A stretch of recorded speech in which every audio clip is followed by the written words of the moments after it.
right, everybody, welcome back to the Mana Trader series. My name is Corey Baumeister. That's half of Brad Nelson, if you're seeing it on the camera. There we go. Here's better. all of Brad Nelson. Brothers war. I'm not going to like this game. It's going to be a very brutal set for both of us when it comes time. So, all right, everyone, we are just finishing up round number 5 here at the Mana Trader series, and we're going to be going into round number 6, and you know what that means, bro. No. Win and ends. Win and ends. Well, maybe we call them round 7. I don't. Yeah. It usually is a win and end, but it's 170 something people. Yeah, it's never foolproof. But if you're ever XO with 2 rounds left in a tournament, especially where you can draw, you're locked in, pairing that you can get draws, you're not playing down, all that kind of stuff. Things have to go. But even in this, if you win and then you lose 2 in a row, things still have to go pretty wrong for you to not make the top 8, but not impossible, like you're saying. But this puts players in an extremely good position to for sure 2 more win and ends at a lock. Yep. 7-1 is going to lock this up. But really getting down to the players. So it looks like we only have 5 players that are undefeated, huh? Yeah. All right, tell us a little bit about their names and their decks. We've got Slunk, who likes 7th edition Llanowar Elves. Yes, so we love Slunk. Yeah, playing a Bant company deck. It's not. It doesn't have a theme. It's just creatures that cost 3 or less mana. Yeah, that's a theme. Yeah, that's the theme. Yep, and 8 elves. Most importantly, a bunch of round. We've been seeing this. Sorry to interrupt you there, bro, but we've been seeing this a lot in Pioneer's trajectory right now. Decks that get to take advantage of 8 elves have breeded some really extremely degenerate decks. Winota, Devotion, both incredible decks. Both have played and utilized 8 elves very effectively. So, creature deck utilizing 8 elves in a different way, kind of no big surprise that it is still, a really good deck. Yep. Yeah. So then we got Harry, who's on Azorius Control. We've seen them play already. Yep. We've got Danking 3603, who is also on Azorius Control. Wow. Both the Azorius Control decks that were doing well continue to go. Are these both non-Yorion ones? Because we haven't. Yorion's too inconsistent. This does look like a Yorion deck.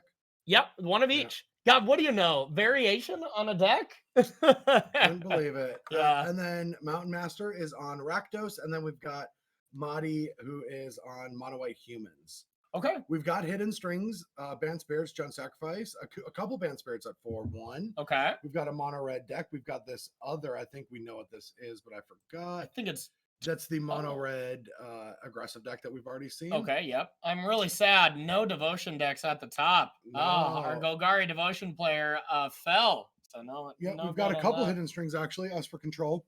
Little Mono Red, little Rakdos, and then we've got some ramp. Pyromancer, Grease Fang, Mono White. Yeah, just and actually a lot of Hidden Strings at 4/1, 3 of them. Yeah. So realistically, Hidden Strings was only like 6 copies, and 3 of them are doing well. Maybe we'll have to eat our words about not really loving that deck. With a 4th at 3/2. Yeah, I mean, that's a little too low to probably get there. But and one thing I'm noticing, even at the 4/1s, it pains me to say this, our number 1 deck of Green Devotions decks not really having a great tournament. Well, I mean, and that's the trends. Like, I think that Green Devotion, like I mean, that's the amazing thing about Magic is a deck will be good for a few weeks and then it's going to get attacked and beat down, and then it has to either iterate to beat this stuff or it dies. Yep. And a mono green deck with a Karn sideboard doesn't have a lot of room to innovate unless it can be like broken through. So exactly. And unless you really start trimming the fat on the Karn targets, which I've never really done. I've never really taken a look at it and been like, this card can go if I have to, because, they all feel pretty important. So it is tough to do. You have those like 4 or 5 slots kind of, and that's about it. Yeah. And so, I mean, a lot of, that's the biggest news. I thought a little bit more Rakdos would be up there. I didn't think as much Hidden Strings. Yeah. But the metagame's getting more green, getting more mid-range. It makes sense for Hidden Strings. It's not a lot as much of the like hyper aggressive combo decks that it was before. The heroic decks are gone. I'm guessing that those are pretty rough for it. Yeah, that was an interesting deck. Heroic just blasted onto the scene here again. It used to be a deck with Luris. Once Luris went away, people kind of just ignored it. But Canister, won a challenge with it, and just everyone tried it. Everyone tried, including me. I was giving it a shot. I thought the deck was very good, and then just kind of proving over time that these decks that are really hyper aggressive, that run out of steam, they don't have any card advantage, and they just hope their top 11 cards are good every single game. we've seen those decks over the history of Magic, and they're almost never the deck that is the best deck in the format. Yep. Yeah, they're always that deck that can take advantage of a certain metagame. Like if mono green just becomes rampant, that deck might come in to start cleaning up. And when I say rampant, like 45% or something. Like yeah, it'd be a lot. Because you do not want to play that against Phoenix. You don't want to play against it against Rakdos. And that's not possible. I only think that the 45 to 55 was possible in standard at the end of the format when we all had to play all the professional level events. Yeah. With like 1 week left when everything was kind of homogenized and figured out. Pro Tour Richmond, 69% Oko decks. Oh, nice. I mean, I was saying it. So there was multiple bans around that time. I remember saying it that like, I don't remember what the initial bans were, but I think at Mythic Championship it wasn't enough. Yeah, whatever. Golos, I think. Yeah, Golos they got rid of. But I was saying like Nissa has to go. It's my favorite card, but it's like the card is way too good for standard, and they never banned it. Yep, never banned it. And Oko was finally taken out, but that wasn't even the biggest problem. Instead, I agree with you, it was Nissa. So sounds like we were ready for our match. I believe that's what I heard, Adrian. No. No. So you were just. Oh, he's just groaning at Oko. Okay, just chatting it up. So yeah, but yeah, that was a Pro Tour. Yikes. That was it was a Pro Tour where that was my least favorite Pro Tour of all time. Same. Richmond, 2 of them. I was in good position to top 8 the last 2 Pro Tour wins in Richmond. Yeah. What was the other one? The other one was the Blue Eye Control Rakdos one. Oh yeah, that one was also not good for me. Yeah. Well, the last Richmond where Oko was there, I started 8-0. I actually started 9-0. Yeah. And I started 9-0 and I finished 10-6. With Blue Eye Control? No, with Sultai Oko. Yeah, I remember with Rakdos, which I was feeling great about with that Pro Tour. I started 7-1, and then I went 1-7 on day 2. So that if we can talk about stories at that tournament, I mean, I derailed, right? I was 9-1, 9-0, everything derailed. Yeah. And I'm just like, I am destroyed afterwards. I'm like, I can't believe I 10-6. Like, I wanted to hit Hall of Fame. I just that was like your 4th, right? At the time, everyone's like, if you get the 4th, you're good. And so I'm like, and I didn't get it, and I was like, bad. And Brian's like, well, at least you hit platinum, and I'm like, yeah. I just can't believe I 10-6. And it's like, actually, I think this was the previous tournament. It was the previous tournament. It was the blue-white one. Yeah. And I'm like, oh, I can't believe I just lost all those. And he's like, well, at least you hit platinum. And then like an hour later, we're all hanging out at dinner, and I'm like, hey, I guess there's some silver lining. And Brian's like, what? I was like, I hit platinum.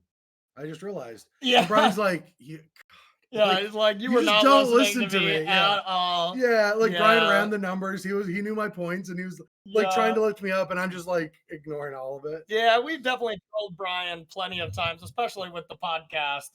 RIP. Brian spoke fluent Brad and Corey whenever we would do something like that or something. He'd be like, I know you're not listening to me, or I know you think it's this card. Like, he spoke very fluent, FF Freak and FF Freak's little bro, that's for sure. Did I hear we were ready now, or are you talking about Pro Tour Oko again? Okay. We're ready. Okay. Now? Just wait. Pairings are just going on now, so they're going to be creating their rooms and stuff like that. Speaking of Corey, this is Ross is in the chat. Ross will be doing coverage with me next week. Yep. And a few weeks ago, he reminded me of his favorite Corey and Brad story, which was we were playing code names together. And if you don't know what that is, you give one player on a team gives a hint, 1-word hint, try to get them to guess multiple words on the table. Oh God, yeah. And Corey gave us a clue and like the number 3. So 3 things apply to it. And we can only think of 2. And then finally, like, wait, I've got it, Ross. He just doesn't know what this word is. Thought it was this word. And that's the answer. And Ross is like, really? And he's like, I don't think that's something. Yes, it is. And I click it. And Corey's like, yep. Yep. I mispronounced that word. I was honestly mad you got it at this point. I'm like, God dang it, I'm going to look stupid. Because you're right. I totally got that wrong. Yep. Absolutely. Yep. Not my proudest moment, but it's such a good story. I mean, it's also the best is when we were playing, what's the game? Catchphrase. Yeah. And my fiance was on teams with us. It's terrible. I felt so bad for having to be on a team with us. But goes hardware store, and both going to go Menards because we're from the Midwest. And that's the only one. She's like, no, a hardware store around here, and we both look at each other. Menards! And she quit the game. Yeah. I think she said bleep North Dakotans. Yes, absolutely. Bleeping North Dakotans. Yep, I think so. Absolutely. We've put our significant others through a lot, that's for sure. Yep. Oh boy. Yeah, good times. Good times. All right. So while we're killing some time here, do we know who we're going to be going to? I think we're going to check out this collected company Slunk. deck. Yeah. Oh, it's not? up against Harry, right?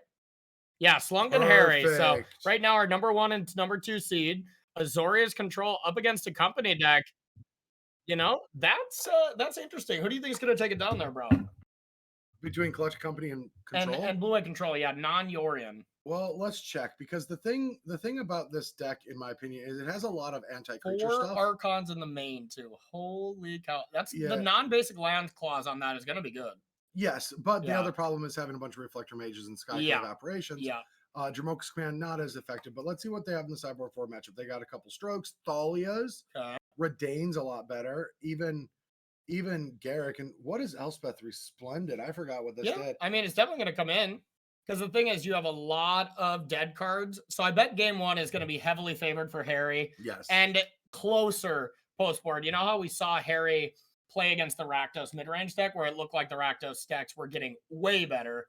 This looks like it's slightly better because you can't improve too much in a collected company deck. You can change the creatures, and of course that is important. But you know, the cards that would really flip this on its edge is like we had a bunch of. Do we have the 2-drop indestructible? No, the Helpful Spirit.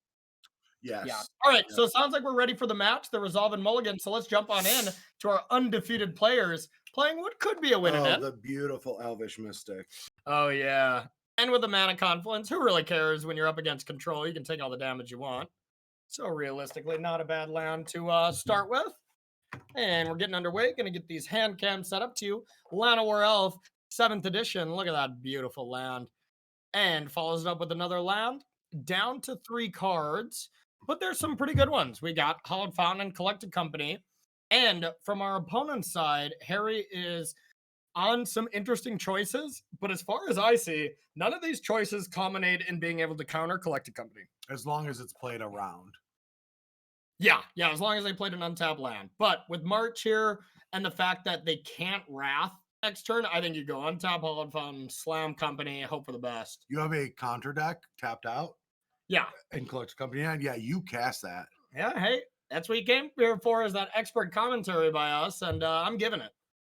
Yeah, there's no way I'm holding that Collected Company for the next turn and have it be censored, absorbed, or vetoed. Yeah, no kidding. Yep, not exactly what you want. And will you pull up the blue-white control list just so we can take a peek in between? Sure. Okay, so here's Collected Company. How good's it gonna be? All right, I love the suspense. Well, it's options. Yeah, or it's life tilting at the computer, slamming your keyboard into your face before you pass the turn with rearranging your bottom 6 cards. Now, the longer this is taking, the more I'm thinking it is like multiple good targets. The thing is, like it's probably Aspirant, Archon, and Lovestruck Beast is the options. Yeah, because like any other option, you're just going to take. Like you're not going to take them, right? Yeah, really is not any like outrageously insane hits. Spell Queller. Yeah, not bad. So it must have been Spell Queller or like Reflector Mage or Sky. No, it would definitely be like Skyclave Apparition or another utility situational interaction. We'll ask Slunk.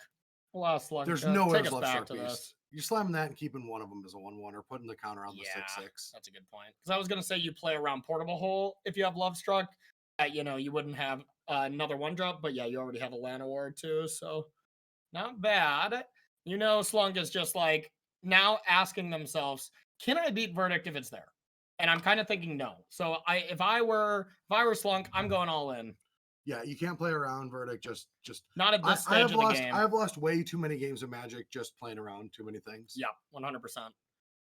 All right, Dramoka's Command, Saxon Enchantment. I believe they did not realize that it's an artifact. I think you might be right.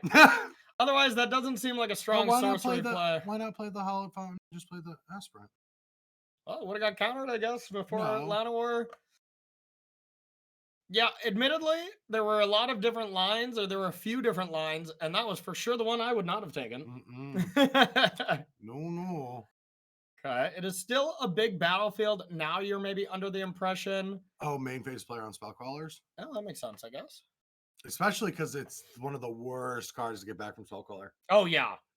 Oh Yeah, yeah. Oh yeah. No mana spent. yeah, Oh yeah, baby. yeah. You don't get anything off of. All right, there is the verdict though, and That's brutal. it's pretty That's game. good.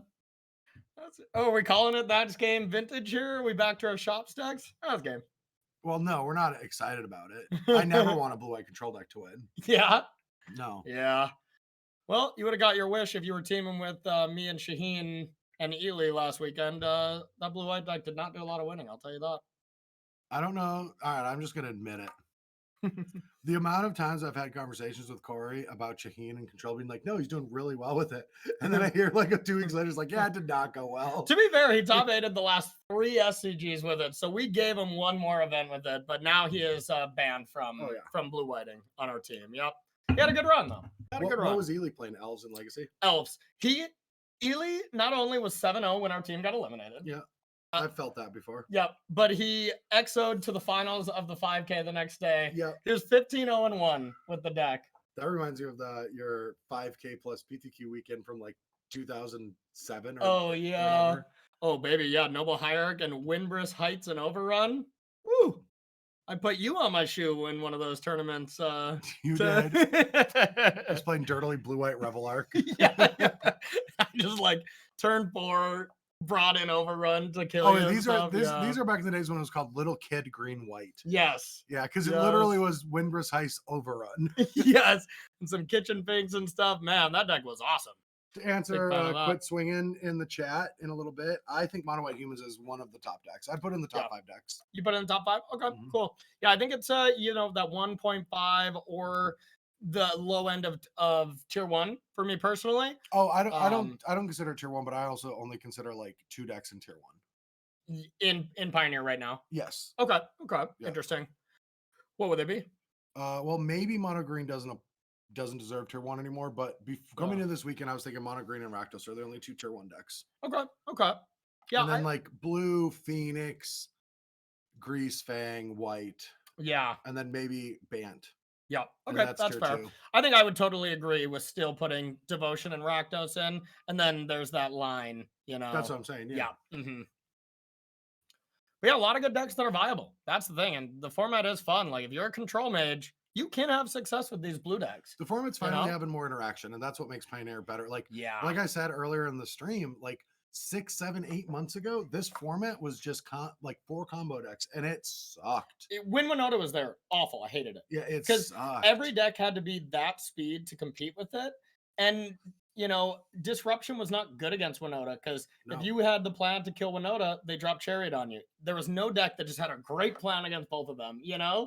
Like I was like, yeah, sure, Gust is a band-aid for both of them, but it was very tough. That was very toxic. It was at least like beatable in standard because the rest of your deck wasn't as good. But in this form, you had all the elves, you had Fable, you had all these busted. Yes. Yeah, absolutely. All right, so coming back to this, we're in the garbage time, bro. We are in the garbage time. Yeah, not much that can be done here. Blue White's going to take this down. There's really no comeback mechanism, and this is kind of what we were saying leading into this. Is game 1 is going to look real good for Harry. I'm sure Reflector Mage was one of the targets. Dramoga's Command was a 2-mana, put a 1/1 counter on a creature. Like just a lot of cards that just did not look good. Yeah. Also, yeah, I guess you play the Archon. You can't even beat your opponent's lands right now. They just fire up a hall. Oh yeah, and block. Like the hall is behind the Archon right now, but it is definitely there. That is the one thing I absolutely loved, of the last hall deck I played was our Izzet turns with Divide by 0 and stuff. And just hiding behind that when you haven't touched that land at all. People just kind of forget, like attack with 2 creatures. I literally forgot in round 2 of the Invitational that my opponent had a hall to kill me when I was locked up. Yeah. And I lost the match because of it. Yeah. Oh yeah, and I was going to drop I was so tilted, and I didn't feel prepared to play Constructed Magic. I haven't played it since COVID. For sure. I had a lot of anxiety about being around a bunch of people. Yep. And I'm 1-1, not feeling comfortable in my play. And my friend Eric's like, just stop it, just keep playing. And then I end up top 8. And then you top 8. And then day 2, I just go undefeated. And like back, it's just like it just took day 1. Yeah. Like I think it was 5-3 on day 1, and then I went undefeated on day 2, if I remember correctly. Yeah. And I think I was 5-3, and then I went 8-0 or whatever on day 2. Yeah, I think I was X2, but I was pretty close to your trajectory for that. I lost round 1, and round 2, I'm down a game, about to lose if I don't top deck Battle of Frost and Fire to save myself against green. Draw it, end up beating him the next game. But I remember thinking to myself too, I'm like, yeah, if I go 0-2, I think I'll just drop it up and I'll hang, you know. I've had some different trajectories there. Thalia, another card that's like Archon with tap lands. Yeah. No, I think Thalia, Heroic Cathar is a really underrated card as well. Oh, for sure. Tricky. For sure it is. Well, that's the problem with underrated is there's a million white disruptive cards at 3. Yeah. Oh yeah. Plenty of good ones. And there's a good reason they do that. Yeah. I also think this style of deck is really unexplored. The just Bant Company good 3-drop deck instead of spirits. You know, everyone's all on the spirit train, but like there are just great 3-drops that, you know, people aren't playing enough of. Yeah. Adeline and Collected Company, for instance, you know, seems good. Well, the problem is if you want to play elves, Adeline's a really difficult one to play with. That's true. Like, I mean, this mana base does look like it can do it a lot. Yeah, you got to play Mana Confluences and stuff like that, but and turn 2 Adeline is just not that good when you are not attacking, you know. Yeah. All right. Attacking here. Coming down.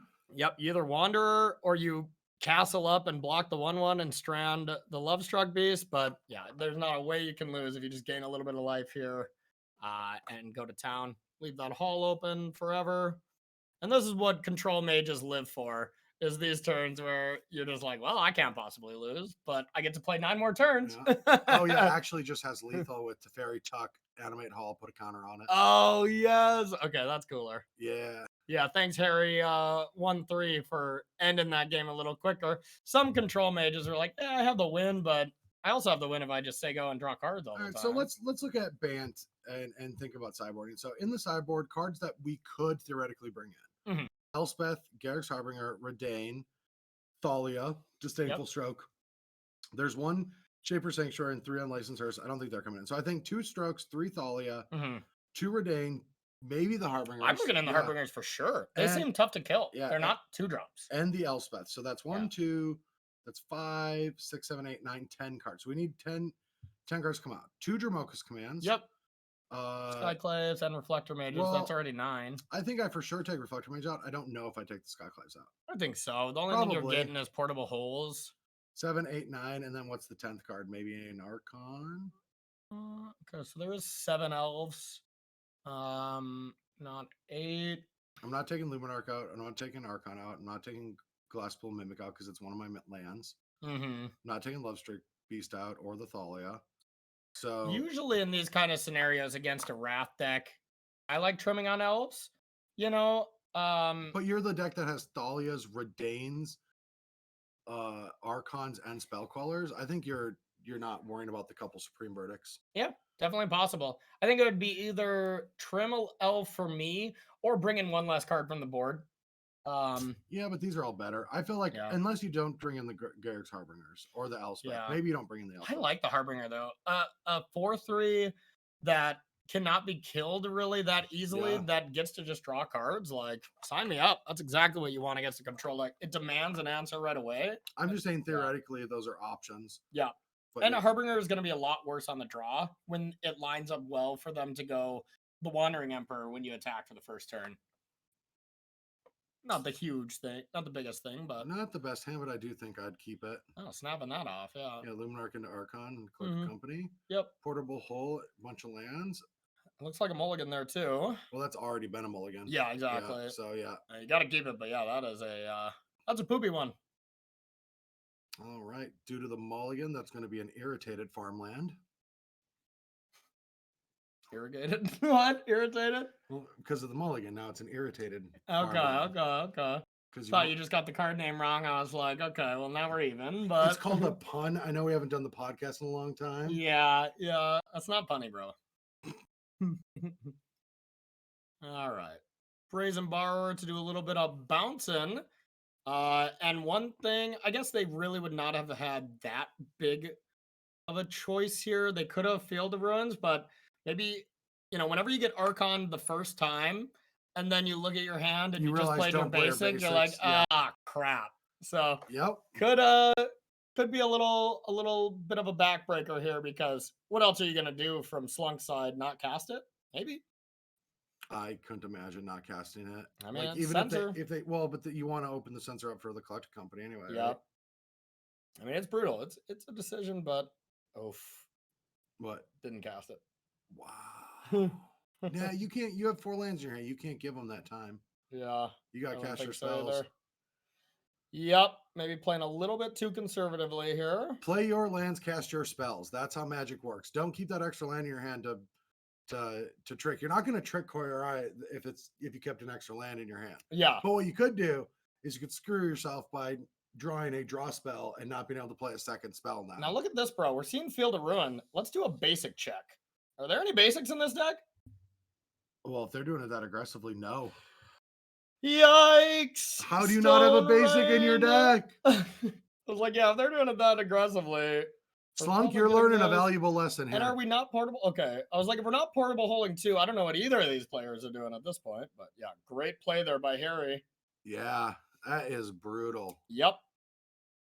All right, now we get the Archon into play. And you know what wasn't possible? Wasn't possible last turn if we played that Archon? Yep. Everything that just happened. Yep. Yeah. I guess they could have petty theft at end step and then did the exact same play.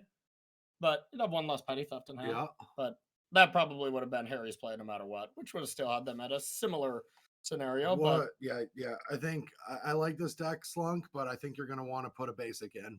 And Slunk is realizing it right now without our help. Oh, yeah. Yep, I think so. Yeah, and now are we going to see Collected Company, bro, or just I think you have to. I think you have to slam it. Raid hype. Oh, Demonic Tutors with the raid. Woo, woo. Thank you, Demonic Tutors. Appreciate you. Welcome, everyone. We are doing round 6 of the Mana Trader series coverage. If you're not familiar with Mana Traders or their series, you can go to manatraders.com to learn more by clicking the Mana Trader series up top. Today, we are going to be selecting, well, we won't. The players will be selecting who's in the top 8. Yeah. And then tomorrow at 4 p.m., we'll be crowning a champion, getting $3,000. And first and second, we'll be going to the December Invitational with $30,000 on the line. Yeah, absolutely. Big stakes there. Unfortunate that you rated us at 3 p.m. I'm guessing that means your Modern Challenge did not go the way you want, Demonic Tutors, but appreciate the raid again. Hope you are doing well. A great streamer. Yeah. Yep. All right, just running back another Archon, playing a tap land. There, I think you'd want to play the... Oh, wait, no. I was thinking the pathway was a... We could play the company that turn, right? We could have. Yep. All right, just slamming the Brazen, playing around Spellcaller. Okay. Did play around the Spellcaller that is there. And now it's a rough spot. Do you company right now to avoid a counterspell? Then you play right into that Farewell. You know, it's tough. I mean, the problem here is there's just been too many turns of being passive. Mm-hmm. So now the best plays are passive. Like playing Coco's at the end of turn. Do you know what I'm saying? Kind of, but I actually think the better play here is being proactive as long as your opponent doesn't have a Wrath. You know, so it's tough. When you're playing against blue-white, there's always going to be a right play and there's always going to be a wrong one. And it's never really it's never really an obvious answer. It's all about what's in hand. Their deck goes to so many different ways that you could just be making the right play over and over, but you play into their hand each time and you get, you just kind of get screwed because of it. Yeah. So far, Slunk has been not playing things and has been getting punished by the defensiveness at a lot of the stages of the tournament so far. Now we'll see here. Now this is a scenario where playing Collected Company. There's no way you play it second main. You play it first main because you can hit an aspirant to put the counter on and the Brazen can't. Yeah. And I mean, there's also, you could company into Thalia and then they can't fare well, so there But see, is, this yeah, game is the prime example of be aggressive, do everything quickly, because now they've had time to draw this master removal spell, to draw this I dispute mean, to they just counter. drew the mana leak off the That's what I'm top. saying. Like, Yeah, oh the mystical God. dispute. Yeah. Everything that could have went wrong for Slunk as far as the decisions they've made so far have went wrong. Yeah, they've gotten punished on every aspect of Yeah. this And game. it's not over, don't get me wrong, but they have not put themselves in a good position. But Garrett Harbinger, not a bad draw here. You can play that with Spell Queller up. Not the absolute worst. Problem here though is we know that Shark Typhoon is going to come down and gobble it up. If it doesn't get fired off at end step, there's a chance Harry wants to be aggressive and tries to find a Teferi to pull really far ahead. I think you needed to trade with the Harbinger. I think it is a great play here. Say go, make a 5/5, and basically lock it up. A 5/5 shark is not very easy to deal with from Slunk post board. I'm just assuming all the reflector mages are gone. Yes. So, and honestly, the Skyclave apparitions were not great against sharks either. With no brutal Cathars, that is a small opening that gets you here. But yeah, it does seem like if you want, you should probably have a couple copies of Fateful. What's it called? Fateful Absence. Yes, Fateful Absence. I mean, it's just it's not the best removal spell. Yeah, but it's something like, I mean, it kills planeswalkers, it kills sharks. Mm-hmm. Yeah, it's not what you want. Something. But yeah, once again, you're a collector company. I mean, maybe it's just Brazen Borrower. Well, and their style of card is just Dromoka's Command, right? That is the 2-drop removal spell of choice they're going with, but it's definitely geared more towards aggressive decks. They don't have a good card for control. So realistically, this might just be a really bad matchup for this style of band company. I would believe it would be, yeah. Because the Spirits version, at least they counter spells. Well, it's very they scale a lot faster. Elves in general are worse against Wrath decks because you're ramping into something where you have to play more things, and then boom, you got 4 for 1 out of nowhere, and yeah, it's just a thematic deck too, so it has a bunch of synergies that this deck isn't allowed. Yep, totally agree. Starham Unleashed, that's going to create a pretty sick turn next turn. I love that card so much. It's so good. Look at this. You can go double foretell, go, and be like, it could be anything. It's good, but at the casual appeal of it too. Like, there's not a lot of times where like there's a good competitive card that's also like super casually loved as well. Yeah. So like a giant angel token making X spell that's like sees competitive play. Like I played it. Yeah. Like it's crazy. You know what card reminds me of that? That kind of vein? Every single card that made it to standard that was not a standard legal card. Kenrith, the Time Walk that shuffles back into your deck, Golos, all of those cards that were geared towards some kind of supplementary product that just got into standard because, I don't know, they threw They're box toppers. Or box toppers, yeah. All of those cards, they're like, oh, this can't be that good. It's a ridiculous Magic card that is more for casual. And be like, oh, it's broken. It's broken, yeah. It's broken standard. All of them have broken standard. 2 out of the 3 were banned, right? Yeah. Golos did get banned, right? Did Nexus not get banned? I thought it did. I think it did as well. Or Wilderness did. That got banned. They both did. No. The spell stayed. But Wilderness Reclamation got banned and then the card was unplayable.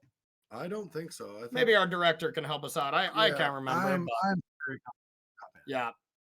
Yeah, he says, nope, you're wrong. Didn't get banned. It didn't get banned. You're a dumb. Is what it. You call me dumb? Adrian did. Brothers War. Brothers War. All right, no, he agreed with you. He thought it got banned as well. All right, 2/4/4s. Okay, 2/4/4 should be pretty solid here.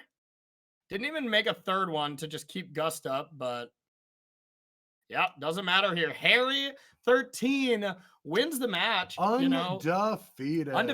Going in at 6-0. I want to say his game win percentage too. If we can look at that, it was just outrageously high.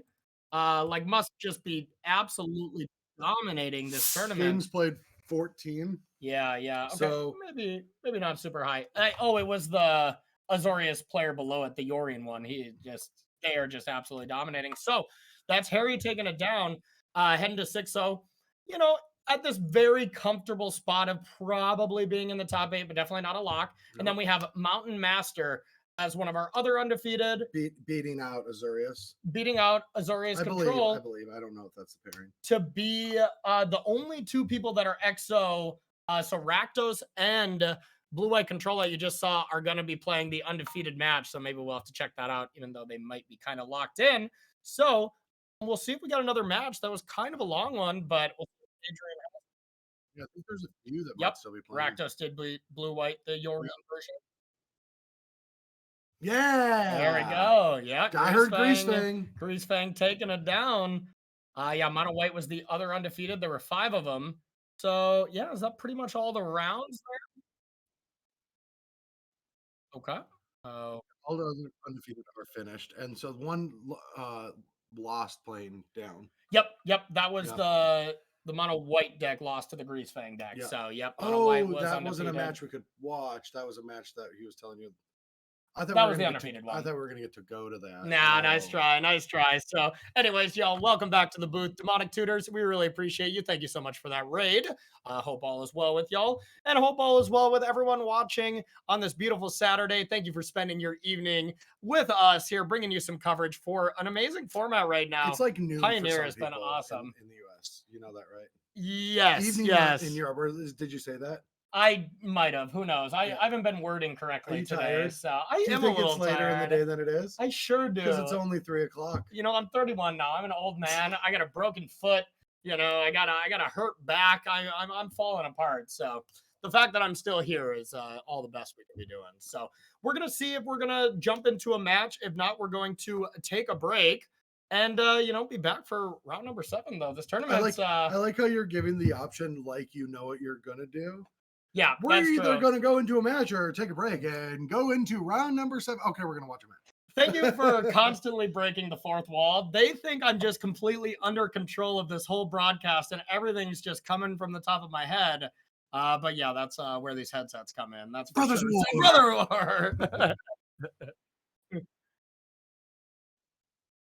I did learn a very important thing though. What? Nexus of Fate was not banned. It was just wilderness reclamation. Man, add another thing that little bros are right over big bros.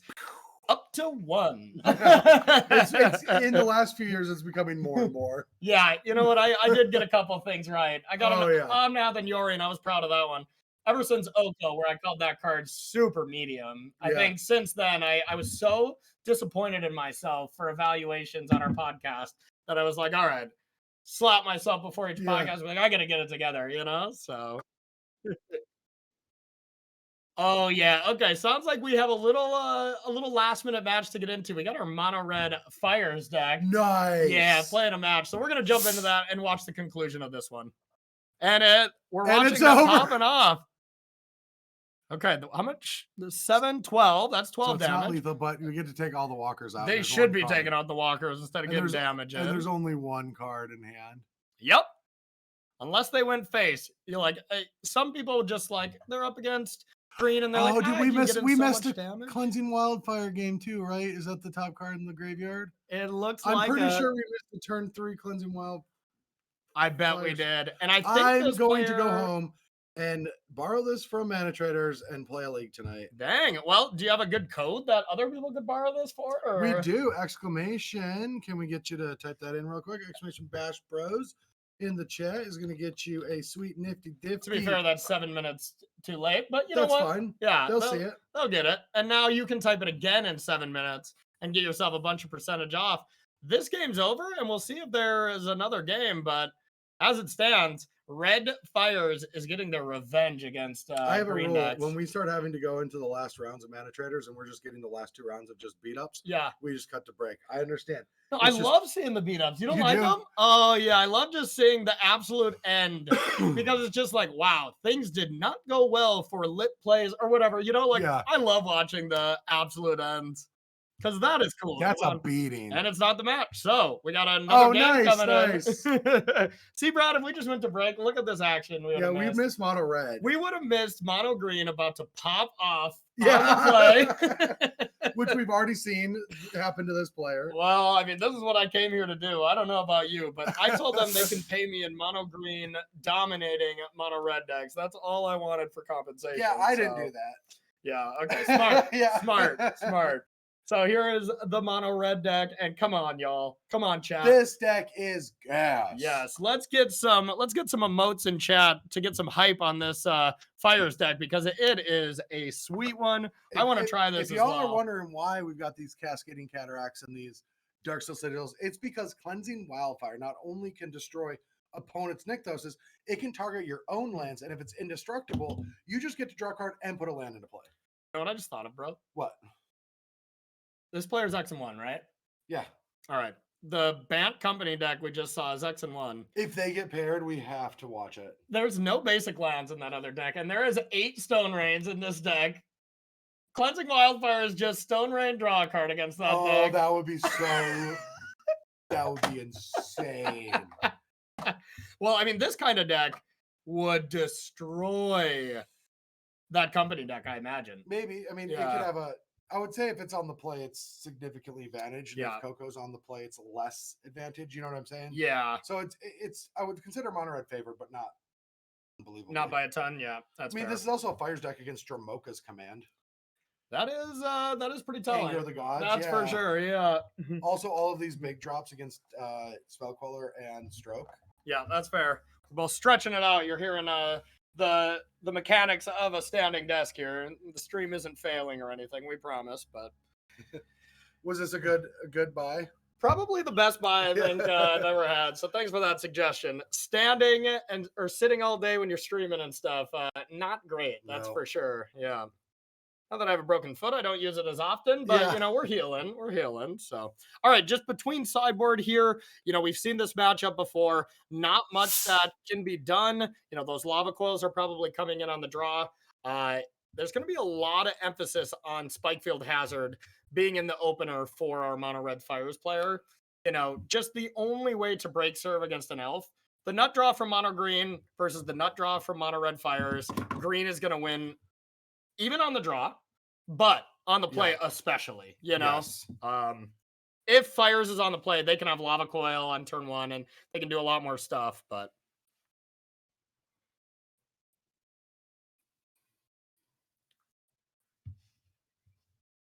All right, so getting into the game here. Let's see some openers. All right, last match left in this round. Our opponents are keeping us on edge here. Yeah, I think they're looking at their hands and the hand cams haven't looks like been it. Loaded up. Looks like it. We'll see what they got. Let's see if there's some lit plays, fam. Oh no. No. No. I'm hip with it, okay? Oh. I'm hip with it. All right, Temple Garden, Elvish Mystic. Not quite as good of a play as Llanowar Elf, but close. All right, no Spikefield Hazard, so that is game. All right. 1 Nykthos in hand for a mono red player. It's an aggressive mulligan. It is, especially once it's not in their deck. Mm-hmm. Yeah, we're going to have to call a judge here. All right, so our Green Devotion player, let's see what they can actually have. Pretty nice little exchange here, seeing Slunk and Harry chatting in the chat after their match. Now, remember, they are not ghosting their match for anybody who's probably thinking that. We do play on a 7-minute delay to make sure none of that happens. But you know what? If you're at X&O and you just won your match, come on into coverage and watch what we talk about for your match. Maybe we get the lines completely wrong. You can correct us. Maybe you can learn from your plays. That's a good aspect that I think we've learned throughout our career is not necessarily watching live while you're in a tournament. After you do well in a tournament, I don't know about you, but I definitely rewatch my top 8 coverages. Not only because it's fun to watch if you won and stuff, but you can really learn a lot about what you could have done differently in hindsight. Because maybe, obviously there was a better hindsight play, a quote unquote play, but maybe there was just a better play that you screwed up on. And only one way to find out, watch the matches and kind of determine for yourself. Yeah, I also watch all of my matches where I beat Brian Brown doing. Oh, yeah, absolutely. I do the same for Ross Merriam, but I ended up, watching so much versus live content. My fiance was threatening to leave me because I had so much content to watch of me, beating Ross. So, yeah. Nice. Nice. We had to time out Ross Marion. That is a lot of Elvish Mystics and Well, Lumber Elves. thank God they have the Supreme Verdict for it. Yeah. Adrian, what is... Oh, there we go. Oh, Adrian's just laughing in my ears right now. We have a director who takes this all very seriously. All right, so we got the elves. Now it's going to be, what is the follow-up here? One of the 4-mana planeswalkers would be pretty good, especially Karn. The one thing I really love doing when you don't have that 5th land is just Karn, negative, get the treasure vault, and then use Karn to actually do something big the next turn. We got Nykthos here, but it doesn't add mana yet. Now it does, so Now we're up to 4 mana. So they must not have a 4-drop. I'm really curious what's in their hand. Yeah, I would think they play Cavalier. So it's probably Storm. Yeah, could easily Hopefully be. it's Storm. Because it can't be really Cavalier. I mean, it could be Cavalier that they wanted to Kiora first. You could have, but to get the draw. If you only have like Cavalier, I would Kiora first 2 against this red deck. They're not pressuring you on turn 3 unless you get angered.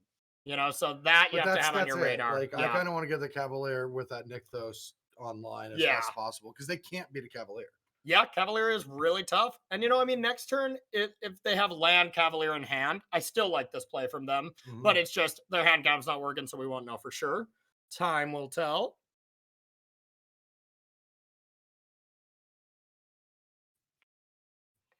All right, let's see what Mono Red can do for the turn. I hope it's not just cast Bone Crusher Giant. Yeah, it's not ideal. I'll let you know. Some insider information here, bro. Some free information. Wait, you can blast one right now, right? Or it costs 3? It costs 3. Does it cost 3 to put a counter on it? No, it costs XX to put a counter on it. So you could put it up to 2 now, but 3 to blow it up. 3 to blow it up, yeah. It's been a while for me. Yeah, but whenever someone casts Bone Crusher Giant, when I have a board that looks like this, I try not to just be licking my chops like in front of them, but that's what I'm always thinking. All right, a stomp here to minimize the damage a bit, but we do have Cavalier available on surface value or land into Storm the Festival, so we'll see what Lit Plays has. But, you know, if this is a turn where Lit Plays doesn't have a play, you know, maybe doesn't have a land for Storm the Festival, just drew, you know, another one or something, or drew an elf, all of a sudden, you know, this could be trouble. Yeah. This could be trouble. Yeah, if they only have unlit plays. Yeah, super unlit plays. That's a pretty lit play. Yeah, not bad. I mean, it realistically doesn't do much right now. Yeah. It digs for value. Yeah, it definitely digs, but doesn't really add to devotion. Yeah, I mean, the biggest problem with green for me is getting stuck.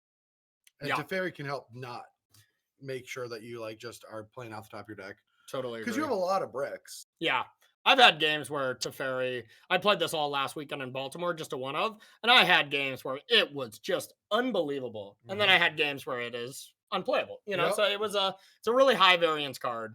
All right, going to untap that Elvish Mystic to run blocks, but I don't know if there's anything that can block this. Any haste creatures, yeah, right? I mean, the only haste creatures are post-fires Cavaliers and Glory Bringers. 5 drops, Glory Bringers and stuff. Yeah, that doesn't make sense to moi.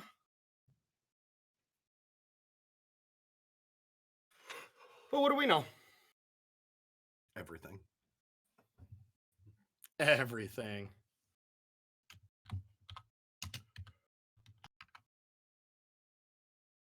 All right. So what are they thinking of doing? I don't think they have a fires. Yeah, if you cast fires, you slam that. And once again, if they're between either blowing up Blast Zone or playing up Bone Crusher Giant, not great for them, I'll tell you that.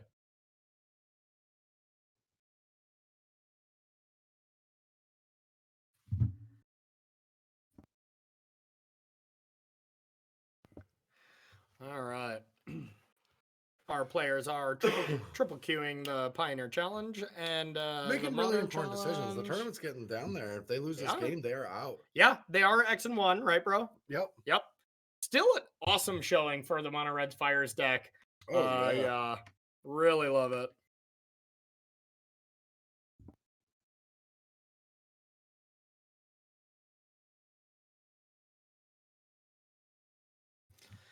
All right, still just waiting on our opponents. All right, looks like we got a play coming. Karn or Rito? That's not great.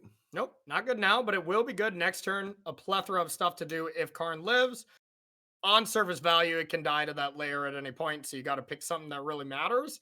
But yeah, without having fires here, this mono green deck is so favored in this matchup already. But fires is the one thing you need to give you a chance. You need those top.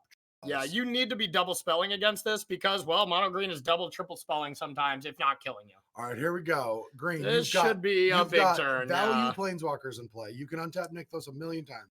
Yeah. Do something cool. Unless they accidentally have all ham sandwiches in their hand. And what did we Teferi for? Did we see that revealed? Maybe it was already cast. Do you get to see what's revealed from it? Oh wait, no, it's not a revealed thing. Yeah, it's just like an impulse. Yeah. Okay. Just kidding. Just trying to test Adrian. He passed. All right. So, untapping. So this looks like a storm if I've ever seen one. Storm's a brewing, bro. Okay, now it makes more sense as a storm. Yeah, keep that Nykthos untapped.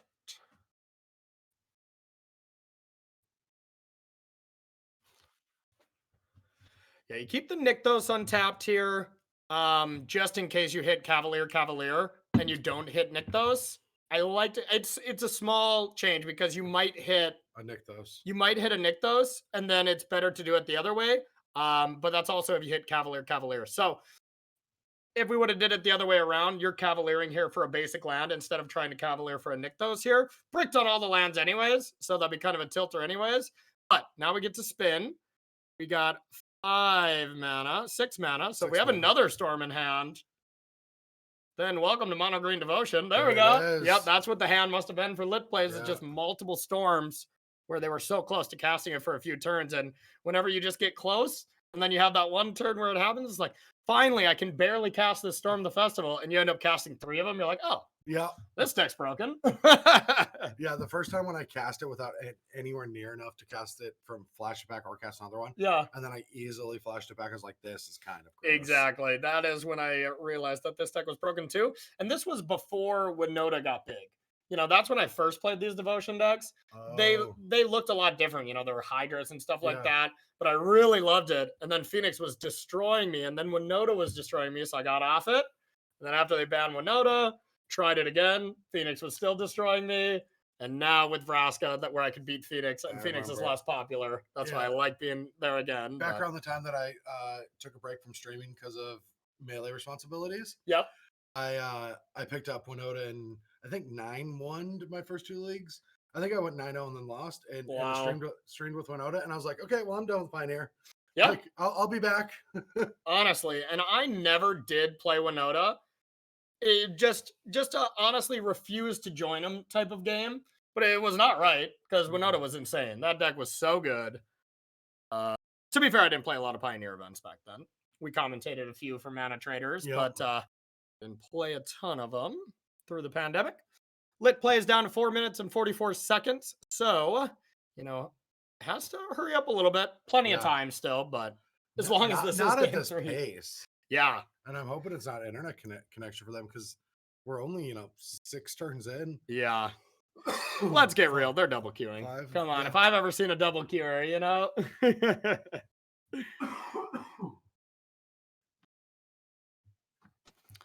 All right.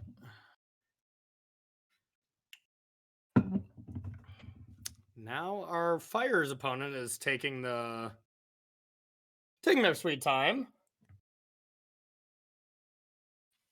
I mean, it is a tough turn. How do you get out of this? Yeah, I mean, they have plenty of options. So they have a Karn available. They have Karn available, so they have plenty of options. You know, probably could get Damping Sphere to shut down Nykthos to stop that from going, but they have enough just normal lands already. You could get probably some kind of graveyard hate to be able to stop the storms in the graveyard. It doesn't look like they actually have any 0-drop, any Tormod's Crypts or something. I think that is something I would probably add. That's always been very important to me. Yeah. Like Soul Guide Lantern is their one of, but it's just better as a 0-drop. Yeah, I would make that change. Yeah. Well, it is tough too because sometimes you're going to go Fire's Karn and can't even cast it. But you can also just go Karn, get the Crypt, and stop the deck. That's a good point. Yeah. Alrighty. So, yeah, I mean, even a Gorebringer is not going to get past the Cavalier. It's just tough. Cavalier is just such a thorn in mono red. Yeah. You're going to have to be more specific. There's Cavaliers on both sides. Sorry. Green Cavalier rules the mono red matchup. It sure does. It sure does. All right. Unfortunately, Ross was freed there. So, yeah, we better time him out there. Yep. Good job, Brad. Good job. We have fun here. He's our brother from another mother. He's also, Brothers War. He's also a co-commentator and will be commentating with me next month. Yeah. So, I mean, honestly, that's the broken thing is if you can time him out in real life, that would be the next level. I've never been able to stop him from talking. Nope, not yet. Even when he knows I want him to. Yeah, not yet. You know, maybe there's a key to doing that somehow, but we're yet to figure it out. All right, I'll say it. This is not cool. Yeah, they're too slow. All right, I say we just take a break. This game is over. The green deck's gonna win. Okay, is there a play being made? Yeah. That's how you tilt commentators right there. It's just being too slow. We're going to take you off coverage. Not lit plays at all. Unlit plays. Screw it up for blockers. Yep. A nice little combo here, but the game's over. It's time. It's time. Da-da-da.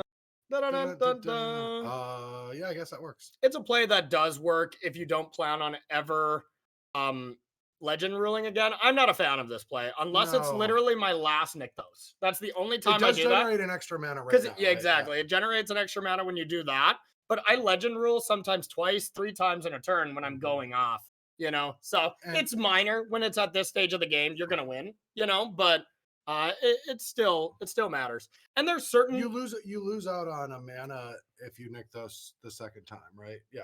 You're neutral if you Rakdos one more time, and you're down a mana if you Rakdos a second time. Yeah, exactly. Yeah. Okay, so there we see another Nicol Bolas and Teferi. You know, it's still not over yet. You need a Karn or something. You know, you have a lot of cards to draw to find it. Yep. So we're going to storm the festival again. One other play that I don't see people do enough is when they play Cavalier and they have 3 mana, one of them being a Rakdos, is activate Rakdos. Then do it. And then resolve the trigger. Because then if you hit Rakdos, you've just added a bunch of more mana. Okay, there's Karn. There it is. That's GG. All right, since this is our last match, we are going to take a short break. This game's going to be over in favor of lit plays. You'll see us being a little darker because we're standing. We got to stand at desk. And our lights are kind of blocked. Admittedly, when I stand, when I'm on stream, I'm just like, y'all are gonna suck it up because I need to stand. I'm not adjusting my lights every single time. So we are gonna take ourselves a short little break, and then what? We're gonna be back for round 7 out of 8. Blinking, you missed this day. Winning in. Brothers War. Brothers War. Don't go anywhere. Oh God, we'll be back. We'll be back. Oh, son, help.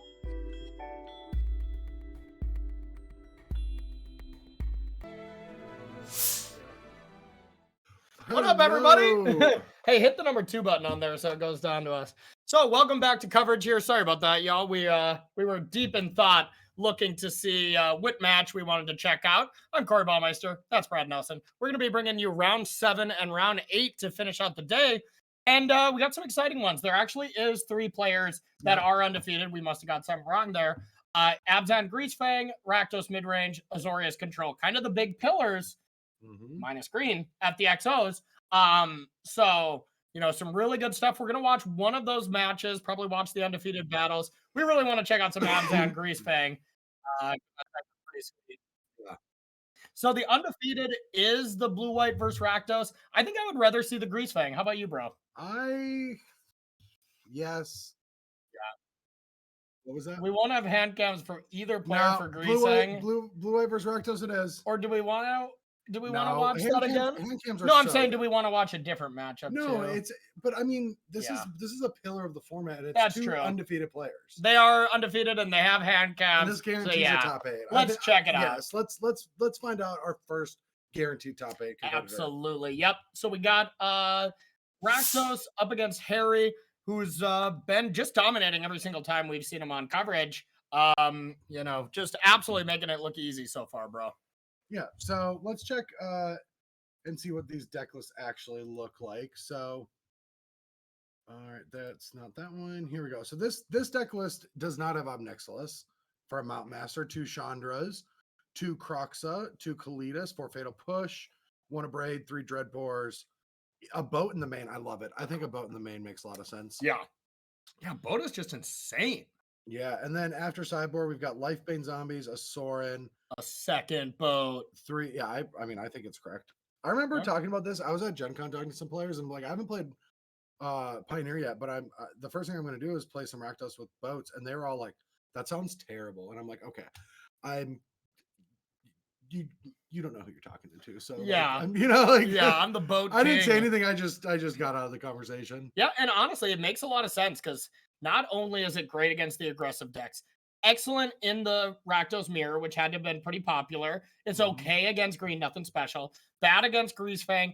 Great against Bant spirits. Surprisingly, they can't spell queller it. It blocks. It kills one of their cards. Do you see it's the cards that good. all have been drawn here? Well, it doesn't matter if this resolves, it's not going which to. It won't. But yeah, Mountain Man was like, Mountain Master was like, okay, if I can play this and turn these 2 Fatal Pushes into anything else, I have a chance. But instead, bro, they didn't do that. And drew more of them. Okay.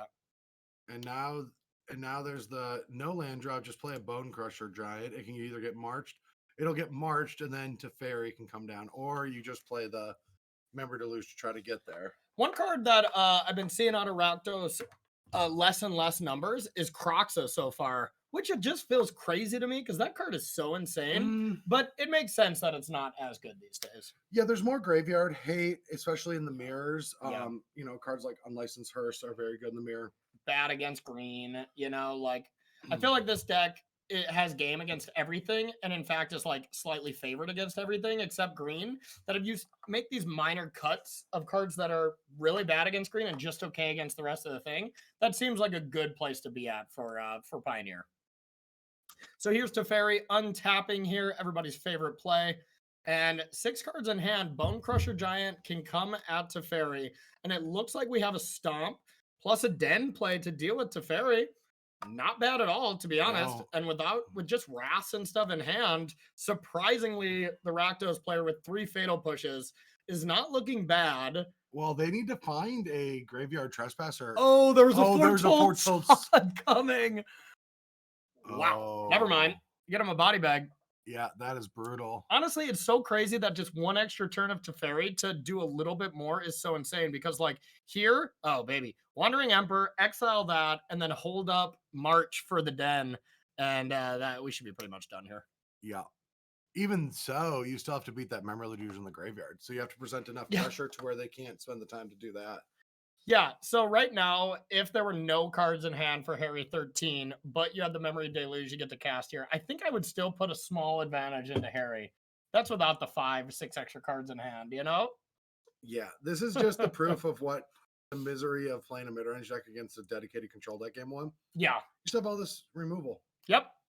It's brutal. And it's like, okay, for these games, some players, their just initial reaction is like, God, should I just have a couple more Dreadbores, stuff to make myself better against these matchups? And almost always it's never correct. You just want to, have so many cards to bring in to get these cards out of your deck and just be good against the other decks. Give up this one game against this one archetype, Just march it. Don't even give them the token. Just march it. I'd give him the token. Really? Yeah. Save it. Because you get the portable wall later, too, if you really want. But also, Teferi just keeps pace with 1 token. But you have so much mana, you can do the Wandering later. It's a no matter what, damned if you will, damned if you don't type of thing. But, all right, there's a Censor. So, draw a card. Detention Sphere. I love this inclusion from Harry. Detention Sphere, I think, is criminally underplayed as well. This is a really good card. And there's, normally I'd say there's no enchantment removal, even though we've just been seeing Dramoka's Command make a comeback. But I honestly think for the last 5 or 6 years, Teferi, or I guess maybe 6 years now, I don't remember, but I think Teferi's up there with the biggest constructed mistakes for. Oh, you think so? Yeah, because I don't think there will ever be a time where there is a control deck that isn't built around Teferi, Hero of Dominaria. I just don't think there ever will be. We're stuck with this being the control deck, right? Yeah. You're pretty much right. It is just any of the planeswalkers that's a 5-mana planeswalker that untaps and makes it essentially a 3-mana planeswalker, they're broken. That and Nissa are the two that just stand out to me immediately. But Nissa's not playable in this format. Yeah, it's terrible, actually. Yeah. Which is kind of wild. I tried. A lot of Green Devotion styles to make Nissa work. I was like, this card's got to still be good. It's not. It's not at all. It's good in my commander deck. There you go. Imagine if you, can play commander rules where you can just have any planeswalker as your commander. That would be perfect for you. Just Nissa. Oh, so you'll like this story. Okay. Went out to eat with our mutual friend. I'm not going to dox them. And but catching up, haven't seen them. Sick in a brag long that time. we got friends. Yeah, sick brag we got friends. And they were asking me about Pro Magic. I'm like, oh, I'm not a Pro Magic player anymore. And they're like, oh, what are you doing? I was like talking about mailing stuff. I was like, oh, cool. And it's like, so do you still engage in Magic? I'm like, yeah, I play Commander now. And literally took a spit take. Yeah. Like, just couldn't believe, like, what? Like, you're playing Commander? I don't believe you. Yeah, and you're actively loving it. Yeah. Commander has been just really fun. It's a different side of Magic that we didn't really explore at all because, one, we're very busy. We're very busy in our pro grind. We're always traveling. We're always getting ready for the next tournament. I mean, we're still busy with Magic unrelated to playing it. Yeah, right? Yeah, it's definitely different times.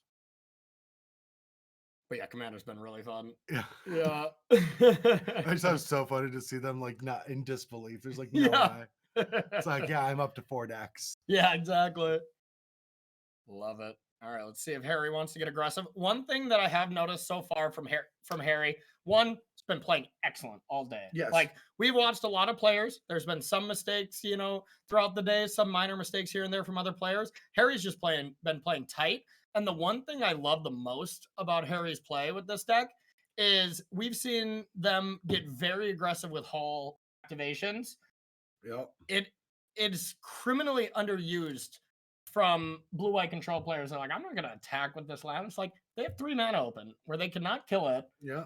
Just get it in there because when you put them at a lower life total, you make them play in such a different way. And then your control plan is even more amplified because they're holding back, So, like, I love that dynamic that Hall gives you in this control deck. Even when they're at 20, hit them for 7. And boom, they got 2 more hits and they're dead. Hall of the Storm Giants is one of my favorite cards when I'm playing control shells. All right, so now we're going to look at Modern Master 13, Mountain Master 13 sideboard. Wait, Modern Masters, wasn't that your time at Wizards that you? Well, my time at Wizards. Okay, so cards that I think that we're going to be bringing in: 3 Duress, 1 Sorin the Mirthless. Okay. And probably the Lifebane Zombies as just additional threats because we want to get cards like a Braid and Fatal Push and the Sky Sovereign out of the deck. Mm-hmm. So maybe adding more 3-drops to the deck isn't really where you want to be. So maybe only bringing like 1. Yeah. Or maybe you just bring in this a Braid to hit portable holes. But portable is less valuable in this matchup because there's only 4 Blood Tithe Harvesters. Yeah, and we know there's some creatures on the other side, but you have Dreadbore for those as well. There's some thought to leaving in a Braid for portable holes, but that's not that great. No. All right, so no. Oh, great hand. Yeah, the Haunted Ridge. I missed that right away. Great hand. No, this is great. Super good curve. Yep, absolutely. Well, no, we don't have a Black Source for turn 1, but that's okay. Yeah, it's fine. Yeah, sometimes people fire off Duress a little too early. Like, sometimes you want to wait for that key turn before you're about to cast a big spell instead of, like, always turn 1 and then you don't have a play till turn 3. Yeah. Like, sometimes, play on turn 2 to try to get that extra look or do it on turn 4 before they're key to fairy. It's not always correct to do it here. Don't get me wrong. This. I'm doing it here for sure. I love this because they're choosing to, instead of just play the Crocs, I guess. Yeah, it makes more sense. Just to Duress, maybe get this counter spot and get that Fable down. We don't know if this is the right hand, though. Every time I see a Dwari Disruption in the hand, I'm always, and a Supreme Verdict, wary, yeah. I'm a little sketched out if Adrian made yet another one of his mistakes, So many of them. I think it's just uncountable at this time, right? It's straight up Mean Girls, the limit does not exist type of thing. But there is a Fable that's going to be able to discard that Croxo, so you don't even have to invest time into it. That's my favorite. Yep, March is going to take the token out, but still going to accrue all this value. And if there's a land drawn next turn, that's a Chandra. Yeah, And honestly, you just saw their hand not too long ago, and it did not contain any disruption. These are the type of scenarios. Are you like, okay, am I going to be wary about this? Maybe Thoughtseize and play Trespasser and try to Chandra later, or just jam? And I don't know. I don't know the right answer. I'd probably get rid of Croxa and Bone Crusher, and that's what they did. Yeah, without the refresh, I didn't see it right away. Okay. Okay. So either they didn't get the next land, or they for sure had to have, or they would be playing a a 3-drop. Yeah, you would think so.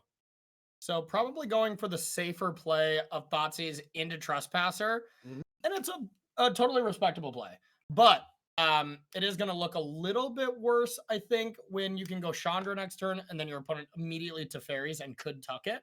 Well, this you can take the Teferi.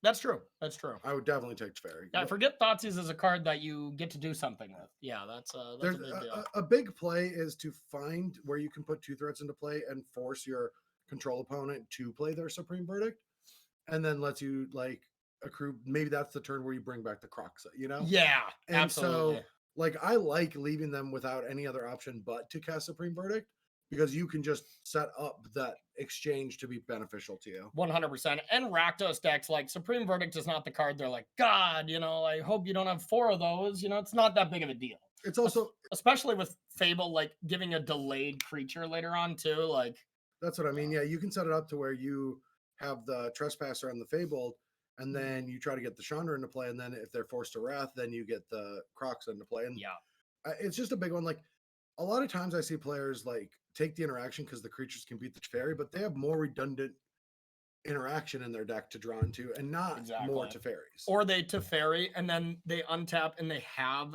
Fateful Absence or something, and you're like, oh, now my creatures don't kill it. Yeah. And now they untap with Teferi, and you're dead. Oh no! Oh wow! They didn't have the land, but Thoughtseizing there reasonable. But what do you think about Unlicensed Hearse in the deck in general? I guess it doesn't get Wrath. It can get Portable Hold.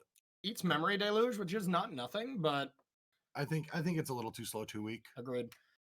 Totally agree. And now we see Lyra coming in. No great plays here from Harry, just deciding if they want to Field of Ruin. Probably doing a basic check. But yeah, so far, Harry or Mountain Master is just like, give me a land for Chandra here.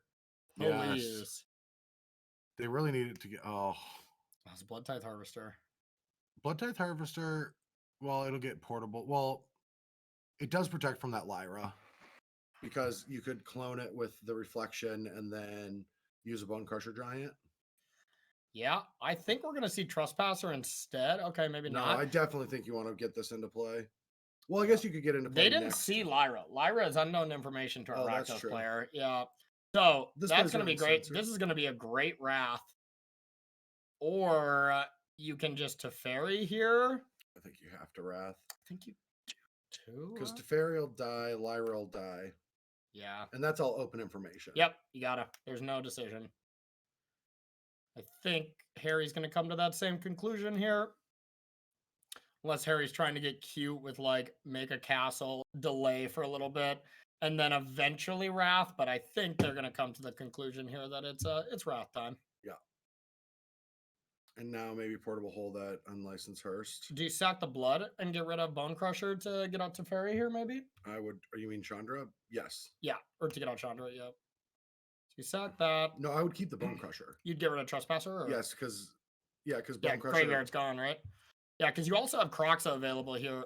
Not insane, but yeah, here's land 4. So 2 big plays to be able to play. Either Croxa, discard, attack with Hearse, or Chandra, tick up, take 2. I think I like that line better. Which one? Chandra. Oh, for sure. Get the Chandra into play. Yep. Because then depending on what they do, if they go Teferi, tuck Chandra, you have an easy Croxa, attack it, or stomp it. And then if they tick up and don't have anything, you can still just crew Hearse and get it done if they don't draw anything. But yeah, it'll be an interesting decision by Harry. This is one of those spots where it's like, the Chandras face up, and we'll see, of course, what Mountain Master does first, but it'll be a tricky turn for Harry.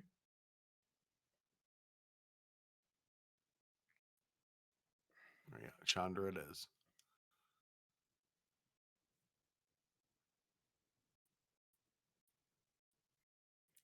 Looks like a Croxa.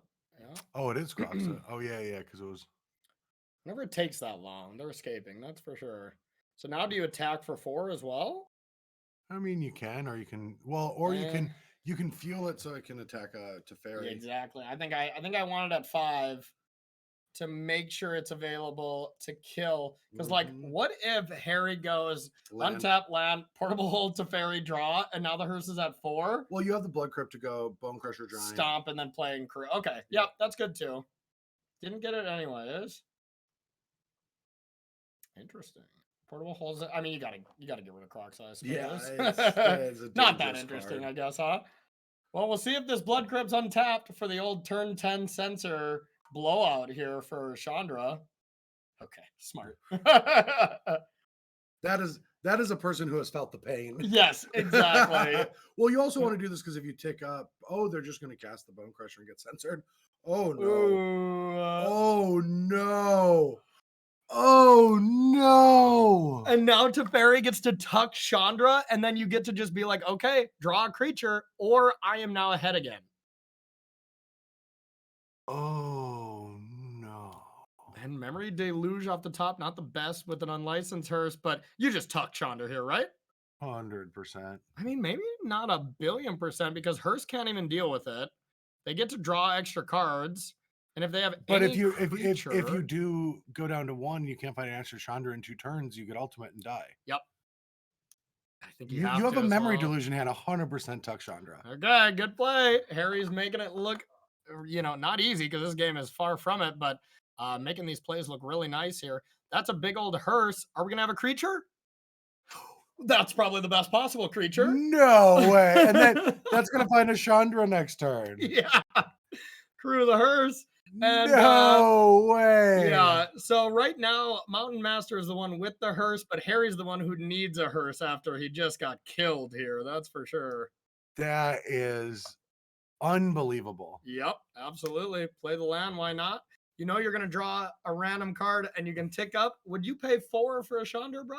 I would pay 4 for a Chandra. All right, another Teferi. Yeah, now at this point, Memory Deluge is probably better, but I just don't. These are the scenarios where Blue-White cannot really do anything, where you have a vehicle that is outrageous right now, a Planeswalker that's active, you have a good card in hand from Mountain Master that you know about, and they're creating other creatures to attack. It's just too much. These are the pinnacle of the situations where a lot of players will say Blue-White's a very difficult deck to play. Yeah. Where I'm on the other side, where I think Blue-White is one of the easiest decks to play. Yeah. Which is why I played in like all the historic tournaments. I actually did insanely well in all the. You did very good in those. Yep. Mm-hmm. I always like bombed standard. Yeah. Ironically enough, but like I was like, I'd go like 5-1, 6-1 each time. We're 6-2, 5-2 with Blue-White control. And why they say that is yes, these decisions are very tough because you have options, but you're almost dead. Yeah. And you're in those bad spots. But like every other decision that Harris made was sound, was good. Yep. But the game just didn't go the way it was supposed to. They maximized their situation to be set and really good. And if it wasn't that Sorin, if it was, a land or something instead, it was game over. It absolutely was maybe not game over, but it was definitely good for them. Yeah. Yeah. Absolutely. There is a Chandrino. And now I usually like in these scenarios to bait with the big spell. And then if they counter it, cool, attack, kill Teferi. And if not, you're like, okay, God, do you have Fateful Absence for this hearse? You just have to go for it though, Well, yeah, I think you just tick up on mana, play the Bone Crusher, animate the hearse, and attack. I mean, you could just use the Vampire and hold the Bone Crusher, but I don't really see why. Yeah. Yeah, I suppose I'm with you on that one. Add some red mana. No, gonna go for the top of the deck. Yeah, I think this is defensible as well. Just crew this up. You're missing out if there is a Fateful Absence or something. That Teferi's not at 3 now instead. Yeah. But if there is no Fateful Absence, who cares? No, they play 1 Fateful.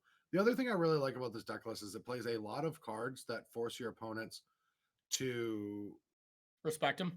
Yeah, like 1 Saw Coming, 1 Behold the Multiverse, 1 Doomscour. Yes, it could be anything. And then they have 1 Starheim in the sideboard. Exactly. Yeah, Yeah, Harry's list is sick. It actually looks really good to me. Yeah. It has a lot of And a lot of those cards are functionally the same. It's like, okay, instead of a Doomscar, or instead of a third Verdict, play a Doomscar. Helps with that. Instead of a third Memory Deluge, play that. It's functionally the same cards, but it's great in an open deckless tournament. Yeah, and then it gives your deck more flexibility when you bring in a bunch of Rest in Peace. Where Behold is much better than a Memory, not much better, but better than a Memory Deluge with Rest in Peace. So these kind of deck lists scream to me that this player is very well aware of the style of tournament they play in. I bet their deck list would look a lot different if they queued up a challenge online. I agree. Yep.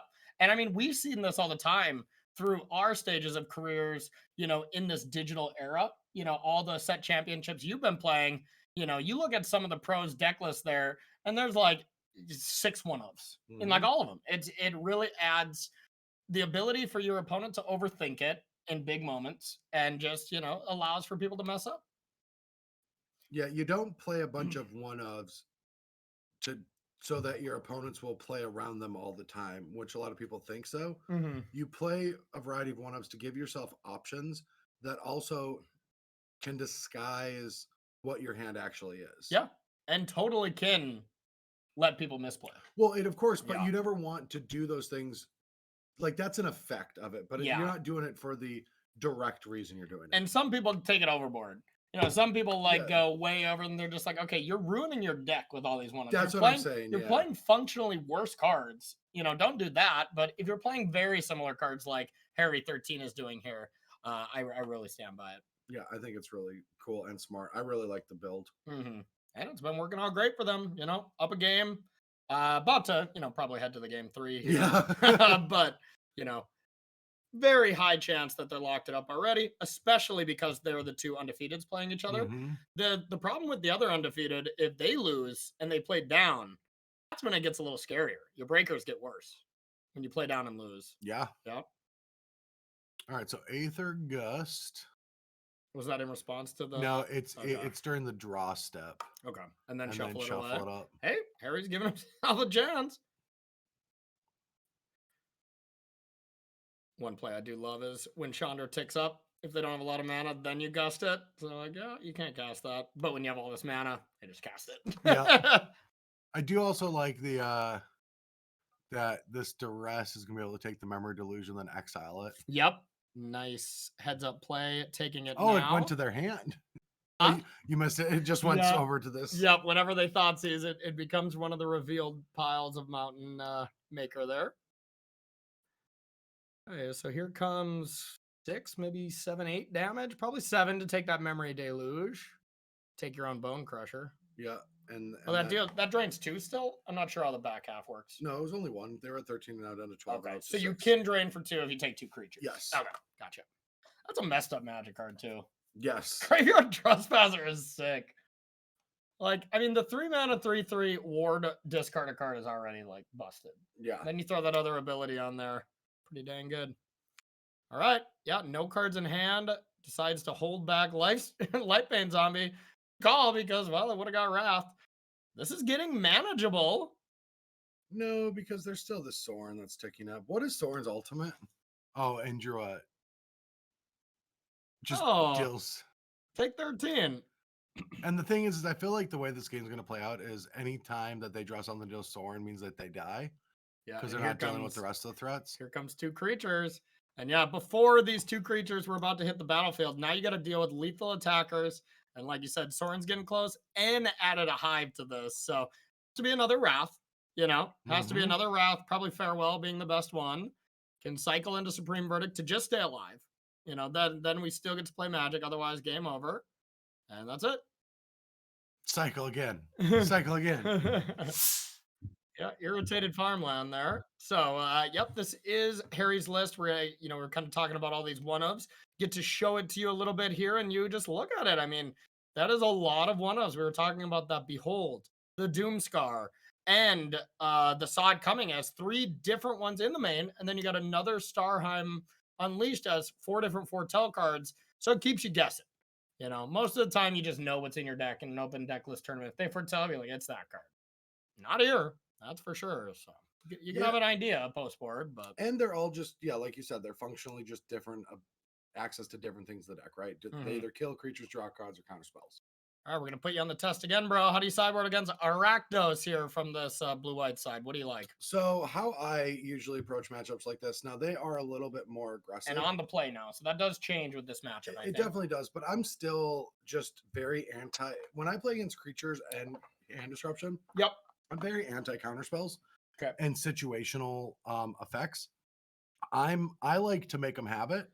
So I would be bringing in that Starheim, that Lyra, that Dream Trawler, the Elspeth, probably the Narset I'm on the slamming play. the Narset on the play. It Yep. messes up Fable. Yep, I would be taking out the Dovin's Vetoes, the Absorbs, the Saw It Coming, and probably a Doomscar. I'll probably trim on portable holes as well. If you want. I'm fine with trimming on portable hole. Yeah. But like they still have Croxa, they have other 2-drops. Okay, both players kept.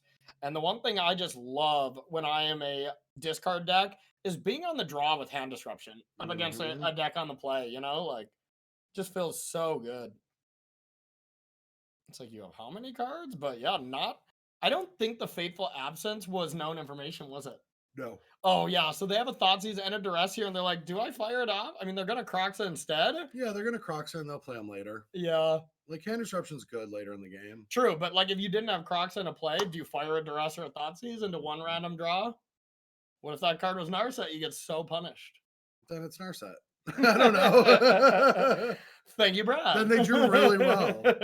Look, after playing how many thousands of matches of competitive Magic that I have, Yeah. I have learned that some games you're just not meant to win. Look at this, bro. This could be a train wreck here if we go for Fable. I would 100% Lifebane into Ridge Duress Fable.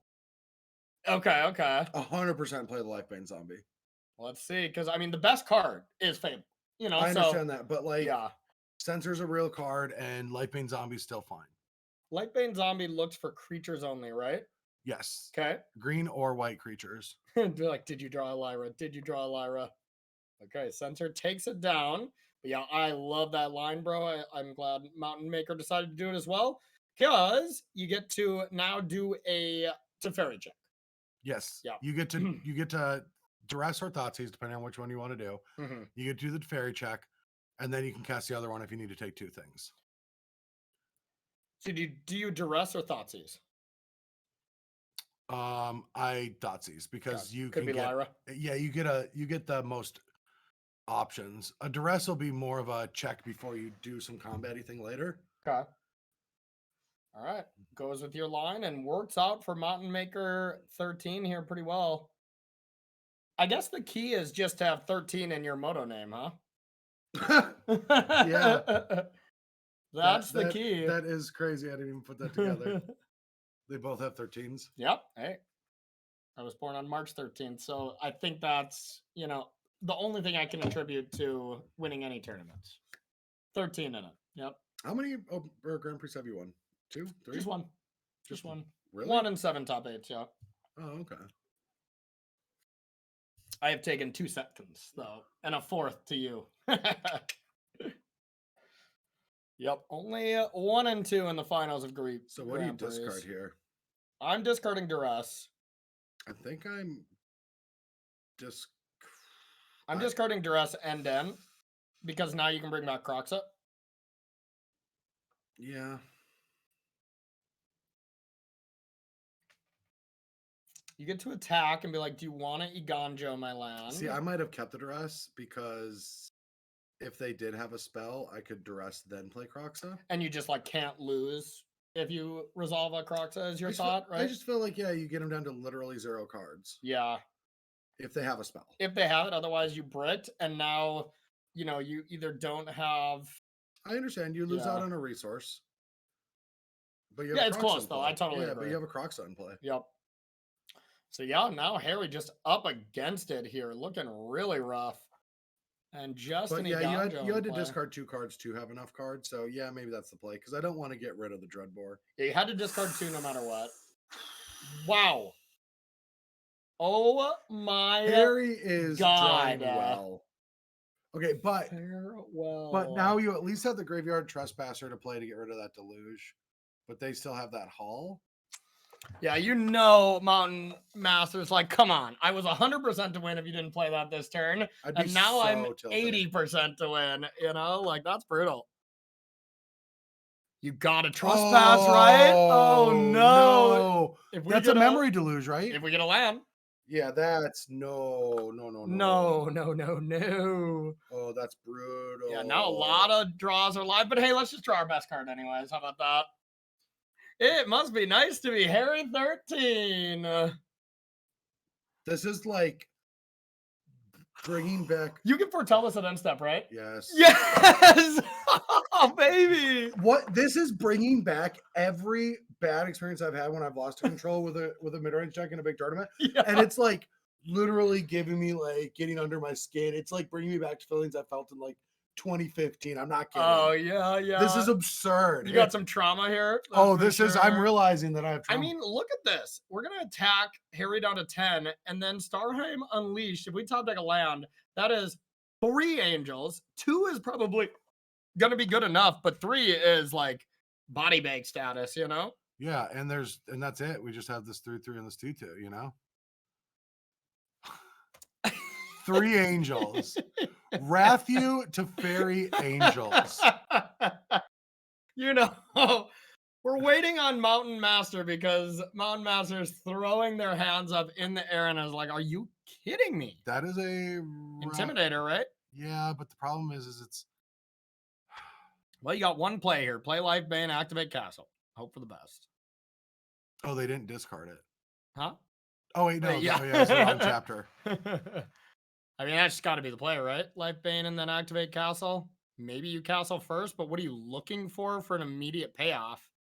So you might as well minimize the damage, but you're taking 12 here. Well, no, because I do. Yeah, theoretically, if there's no Bone Crusher, that's lethal. Oh, my.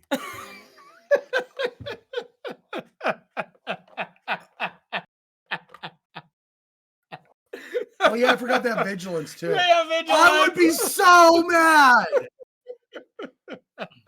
Honestly, if you're going to lose your first match in this absurd fashion, at least let it be in the second to last round. So you're dead. You draw Farewell. You draw Teferi into Starheim into Portel. The 7th land to make 3 of them, and then a Shark Typhoon. To just make a 5/5 just in case. And honestly, look at this. You get to make 2 2/3s. That would actually stabilize. Because you get to copy with Reflection. Yep. And you get to attack with Graveyard Glutton. You get to start attacking with a 3/1. But instead, if they attack with Graveyard Glutton, they can put in 5/5. Is it? It's not called Graveyard Glutton, is it? I think so, yeah. That's the name of that back card? Yeah. Yeah. So first you're trespassing. That's lazy. No, I like it. First you're trespassing and be like, this will be my meal tonight.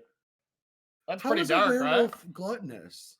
Because they eat. They just transformed. They need the energy. They just transformed from a little girl. Yeah, they just transformed, and now they're very hungry. They tripled their mass. That's not gluttonous to eat. Yeah, okay. What I'm going to do after coverage will be gluttonous. Okay, that's fair. That's fair.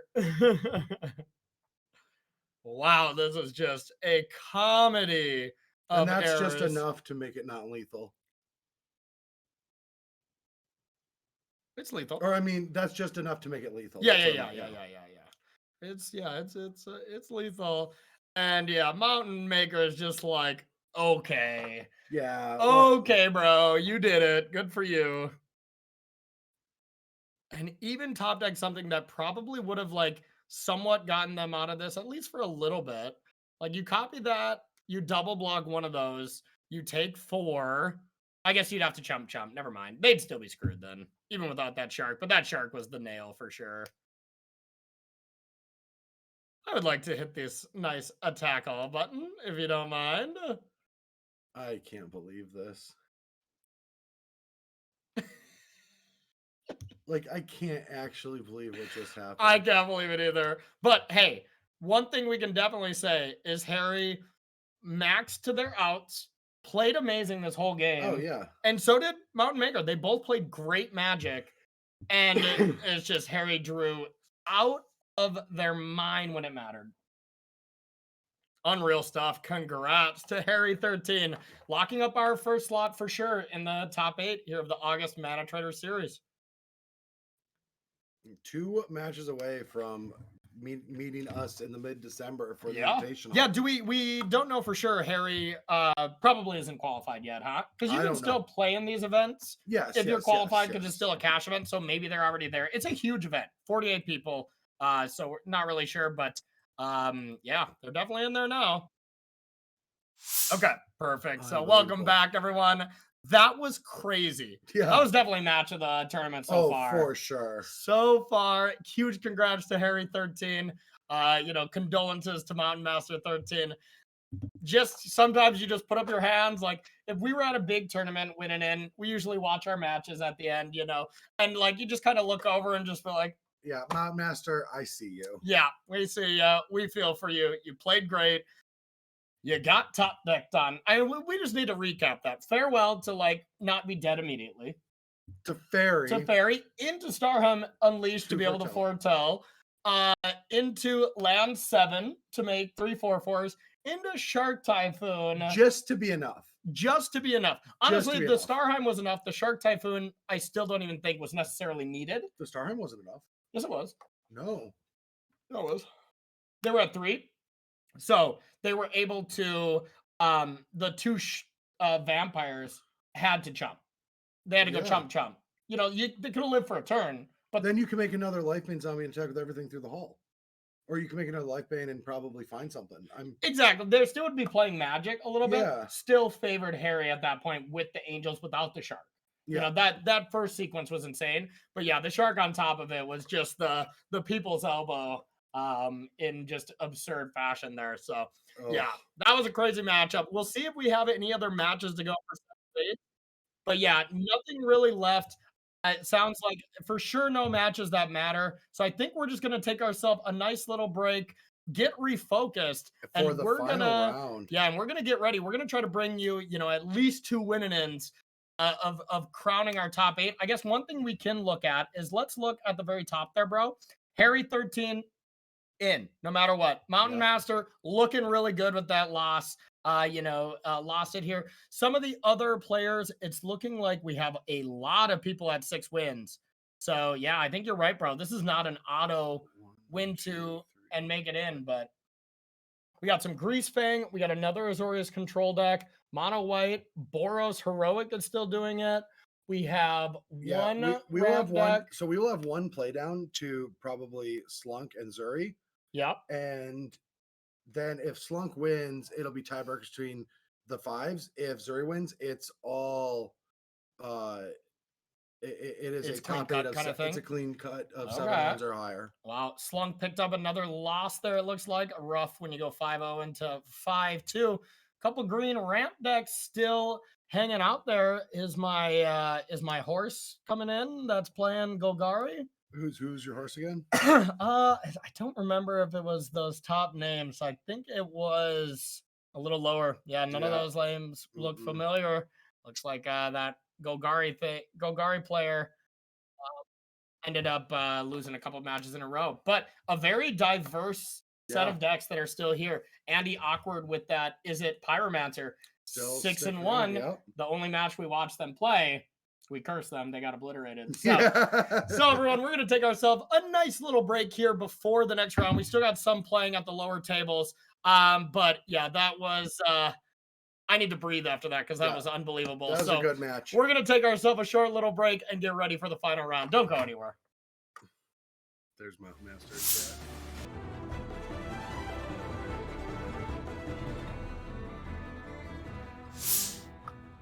All right, everybody, welcome back to the Mana Trader series. My name is Corey Baumeister. That's Brad Nelson. What up? What up, what up? We'll be bringing you the last round here of the Mana Trader series. Looks like we're just finishing up with the rest of the players, trying to get some hand cams lined up for the end. Yeah. Looks like all the players have finished. So, okay. Does look like one is still going, so we'll get that. If it looks like it is decent, Adrian, we can always jump into that. Yeah. Nice. It's they did not allow watchers in the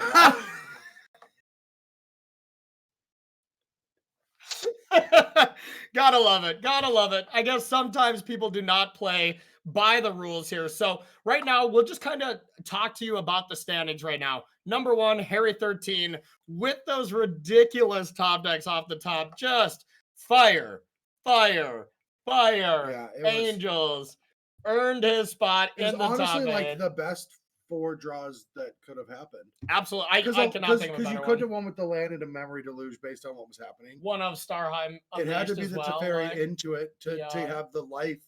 Because if the Teferi didn't have to get attacked, yeah. then You'd that be a life, little that, less that life, life yeah. pain zombie clone won. Yeah, it's insane. It's unreal. Like, yeah. Really impressive stuff. So Harry's going to be the first person in our top 8. So congratulations to them. We'll be seeing more Azorius control action tomorrow. And a quick reminder, everyone, the top 8 does start at 4 p.m. Eastern tomorrow. And it's bang, bang, bang. You know, we'll have a VOD up on YouTube, and you'll be able to watch the VOD on the Mana Traders Twitch channel as well if you miss it. But we'd love to have you at 4 o'clock to be able to check it out live because it's super fun. Tomorrow, we'll be giving away 2 more slots to that December final tournament for our top 2 players, giving away $3,000 as well, and a bunch of other money to the rest of the top 8. So, and Corey will be giving the shirt off his back. I can. If you want to come and get it, I'll give it to the winner. Whatever. If they come down here, sure, you got it. I don't think I would want someone random coming to my house for the shirt off my back. Yeah, you know, maybe not. Maybe not. That could lead to some bad things. So then we look at the rest of the 6 pointers. We have 1, 2, 3, 4, 5, 6, 7, 8, 9, 10, 11, 12. So that's going to be 6 people meeting with Harry. So that looks like one of these players that loses at the 6th round is going to make it in. As of right now, that's pretty likely to be Mountain Master or whoever plays against Harry. Yeah. You know, because if you play up and lose, you feel pretty advantaged. So likely that 8th spot would be Mountain Master if they lose, or whoever plays Harry, but whatever. We don't need to speculate on that. Yeah. Otherwise, we have 6 win-and-ins here. We have Mountain Master on Rakdos, which we just saw. We have Cabeza de Bolo. You know, I know I'm butchering that name, so sorry about that, but a great Magic Online player. Played against them many a times, a very scary opponent on Abzan Greasefang. Probably the scariest deck for me to, you know, play against here. Yeah, it's so explosive. So explosive. In 4th right now, we have Fink 64 on Bant Spirits. Yep. Then we have Dacking on Azorius Control. And usually it is top-down pairings. I don't know if for sure Mana Traders does it the same way. It should be powered pairings. But it should be pretty power pairing. Andy Awkward with that Is It Pyromancer. The only Is It Phoenix deck like on the radar. And it's not even a true Is It Phoenix deck. It's not Phoenix, it's Is It Pyromancer. Yeah. Kind of crazy though, right? I mean, yeah, Phoenix has just dropped off the radar. I don't think it's great right now. I really don't think so. I mean, Unlicensed Hearse is a huge upgrade to the format, and a lot of people are playing it. Exactly. It's a efficient graveyard hate that's also a threat that every color can play. Exactly. It's a card that's already good against Greasefang as well, so it's getting that collateral damage as well. It is the big reason why we're seeing the most powerful artifacts recently, or a lot of them, be colored artifacts like Azika's Chariot. And it's the thing that Wizards has learned. It's like when you make a card like Smuggler's Copter, the best deck will find it because it can be any color. Yes. Yeah. Whereas Azika's Chariot has to be a green. Think of Azika's Chariot if it was just an artifact. Yeah, that'd be annoying. That card was already annoying. It could be just a mono white card, like it could be a mono red card. It could be in Karnda. Oh wait, it already is. Yeah. But yeah, like, I mean, I'm just saying, like, it's one of the reasons why we're seeing, you know, Unlicensed Hearst is a colorless card, so it's finding spots in every sideboard. Yep, 100%. Just a great Magic card right now in Pioneer and Modern, to be honest. So looks like Pairings is out. So while we get ready, we're going to talk about the last couple matchups. Next up, we got Scooter TF2 Boros Aggro. Something that, you know, we really haven't seen. It's just been quietly coming up in the standings here. So impressive to them. This is Boros Heroic, effectively. Yeah. Yes, exactly. Boros Aggro, definitely Boros Heroic here. Pretty much all the lists look the same, but a powerful deck, you know. Favorite hoplite? Yeah, was that a Mavinda? Oh, okay. That's a spicy one. It's an old one, yeah. Yeah. I suppose Feather is not in the format anymore. I feel like Feather is something that you'd that people have really went away from, and Feather is a messed up Magic card. So Feather, I think, is a very good card. It's a messed up commander too. Is it? Oh, yeah. I've never played with a Feather commander deck. There's one on the next Commander Versus episode, and It's spicy. it did some things. Don't spoil I'll it. We tell you got a that. match. Let's watch Yeah. that. Do not spoil. All right, absolutely. So let's Yeah. check it out. It sounds like we got at least one hand cam here. We're really struggling with hand cams. So we at least got to thank one of our 16 players that actually downloaded Corey's it. a little salty about that. Yeah, am I salty? Did that show? Yeah, sorry about that. Let's head into the match here. All right, looks like we got Lit Plays here. We've been following them a decent amount. Yeah. And, you know, there's been games when it's looked insane. But this is a matchup I really wanted to see because we remember that our Golgari hero ended up keeping a little bit of a loose goose hand against them and got thoroughly punished by not drawing lands. And I actually like this matchup. You know, I was talking to Ross a lot, and he loves mono white humans. He's been playing a lot, and he feels extremely favored in the match. I feel favored in the match. So, you know, one of us is wrong. You know, I'm sure if we both played against each other, we would learn a little bit more. Maybe there should be a show or something that.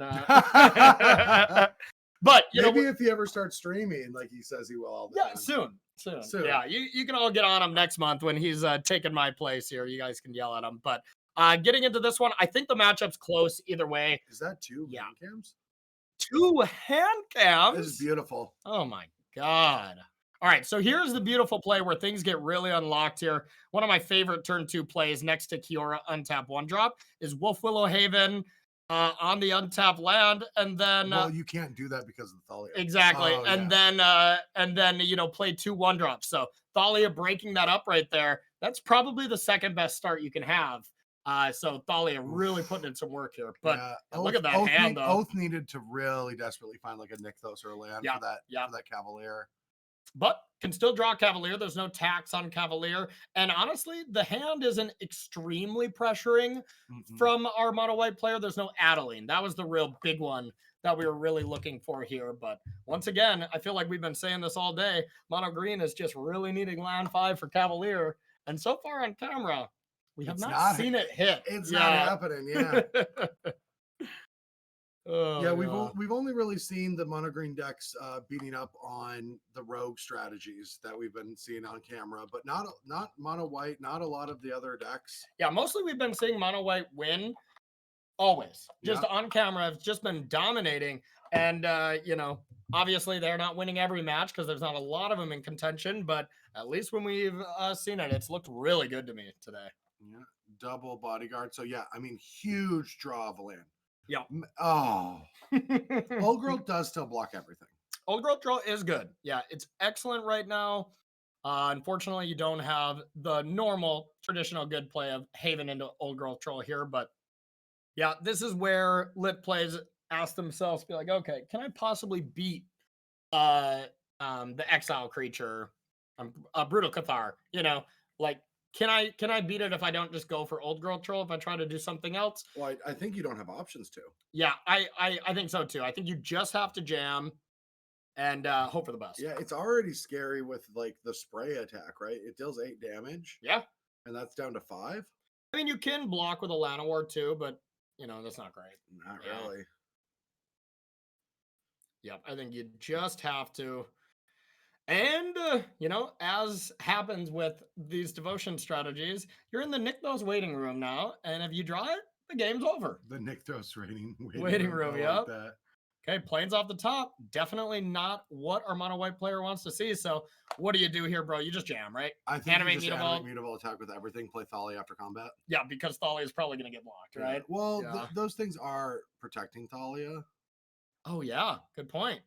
And you kind of have to get something off the board. But here's the nice thing is when you block Thalia that's being protected, normally you save damage. Yeah, you do. But you don't hear, oh, that's a block with Llanowar too. Yeah, block on the other one. That's not on the Thalia one, right? Okay. Yeah, I like that. I like that line. Yeah. Otherwise, what? You take 8 and just hope to draw an untapped land? Because you still have the option to be like, if you get an untapped land and it says Nykthos, you're still going nuts. If not, we'll Full Haven go, have another 4/4 blocker. Not terrible. So then you take 6. Yeah, I think I do like this block. Obviously, hindsight, if we could if our player could know the hand, you move that old girl troll over to hopeful initiate. Yeah. And it's definitely better because then you don't have a post-combat threat, but you don't know it. They're still deciding. Yep. I mean, they're thinking. They're like, God, I mean, it's what a lot if? of tough stuff. Yeah, Ooh, no blocks. I wouldn't recommend. yeah, I think that's not the correct decision. Yeah. Really interesting, though. Mm-hmm. Okay. Yeah, letting it die. And Thalia, thank you for that block. Yep, and now this stops a Cavalier from being in play. Yeah. Oh God. And that's game. Yeah. Yeah, you need 3 blockers. Well, I mean, you just say go, right? Yeah. Yeah, but yeah, you're not doing anything. Well, that's lethal. Oh wait, no, you can. No, yeah, you can't play the cure or anything. Yeah. Nope. You just gotta say go. But realistically, if you say go, you fall to 1, and you get to kill 3 creatures. Hey, you get to kill 3 creatures because you block the bodyguard that's not on Thalia. Then You need block another blocker. Thalia, and you block another card and go down to 1. And then you have 1 creature for there too. Yeah, and you have no mana anymore. Yeah. You can top deck Nykthos for 4, but yeah, just once again, just so close to taking over this game and bricking on the lands and just Thalia's Lieutenant. Never mind. It's a good draw. All right. All right, so we are getting an update on the back table. Harry scooped it up to someone else, whoever they played. Boros aggro. Okay, so we are going to be seeing Scooter in the top 8 for sure. And that leads me to believe it is not top down. Oh, cool. So we're adding this real quick in. This is the actual devotion deck that we're looking at. Okay, and probably the worst deck to show us, Adrian, because, well, it doesn't sideboard. Yeah. Yeah, some of these lists do bring in some sideboard cards, and maybe you bring in 2 portable holes in this matchup and you leave 1 in the board. That would probably make sense. But it's still tough to bring portable hole, and you have 4 sources, right? Yeah. That's why I just, I don't love it. I do love being able to card for a removal spell, but you can already do that with like meteor golems, and of course can be problems with that. But yeah, I don't know. Now, are these hands you keep? I keep them. Yep. Okay. All the time. And sometimes it fails, but even with the Beseiji, you have a way to like kill a portable hole, kind of stuff like that. But yeah, it's tough to mulligan these hands because if you draw a payoff, like your turn 3 Cavaliering, your turn 3 Storming, just kind of busted stuff. And you're actually hyped about that. You're like, sweet. Yeah. I already have that, like I have mana. Cure, kind of a payoff, but not quite. Now, do you play the pathway?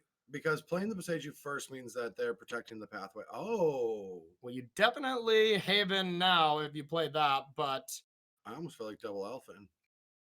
Yeah, I think I would have leaned on that too, unless you brought in portable holes. Then you want to put a higher equity on this. That is excellent. Okay, so now you can put Pathway on white. You can Kiora and then double Elf, which is sweet. And then Old Girl try to draw, have some defense, and hopefully find something from here without Kiora being possible to be pressured to death, you know? So set it up pretty well here. Adeline, though. And Brutal Cathar off the top for the Old Girl Troll next turn. This I think this seems like a tough matchup. It's definitely not looked great so far. No.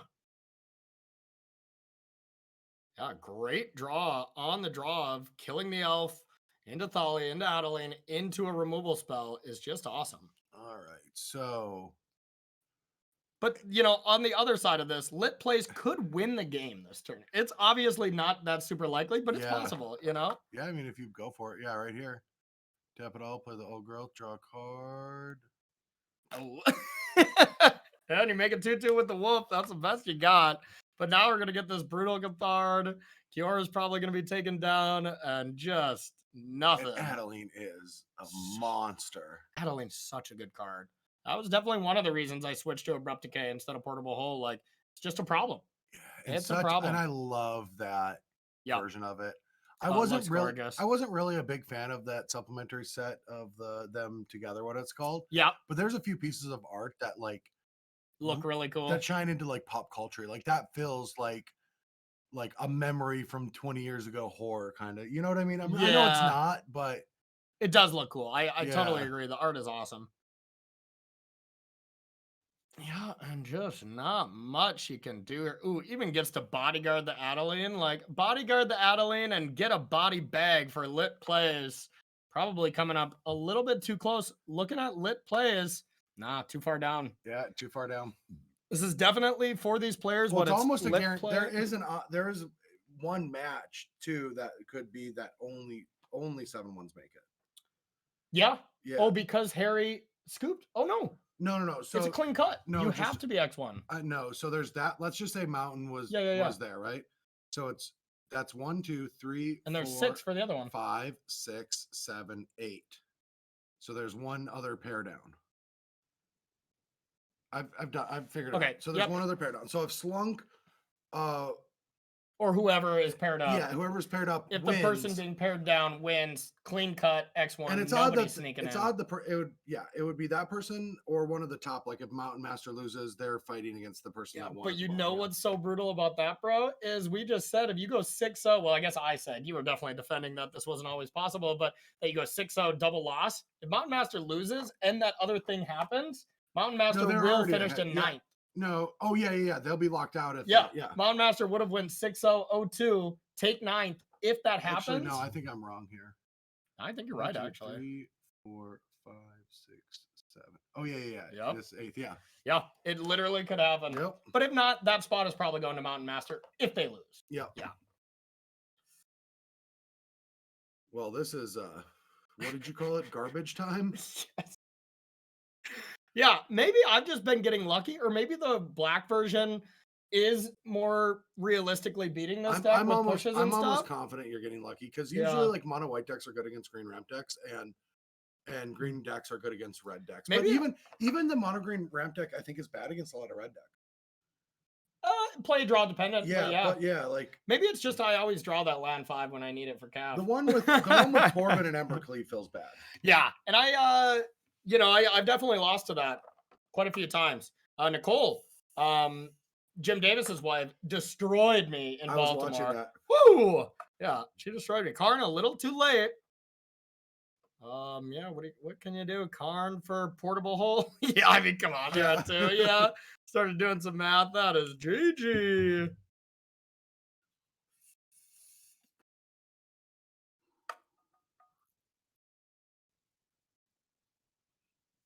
All right. Well, that is it. Lit plays. Yeah, lit plays coming up close with mono green. That is another one of our top decks not making it. I think there's only one other mono green player in contention. So we have and some that's finals, Rastaff, a really good Magic Online player. We've got Scooter, Harry, and Sensu who just won that. Yeah, they're guaranteed. Wow. Impressive stuff here. Impressive stuff so far. So we might not have anybody else that has any hand cams here. We'll see what our director is going to send us here.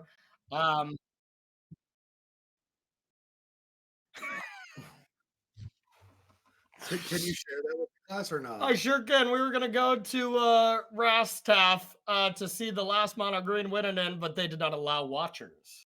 What is happening?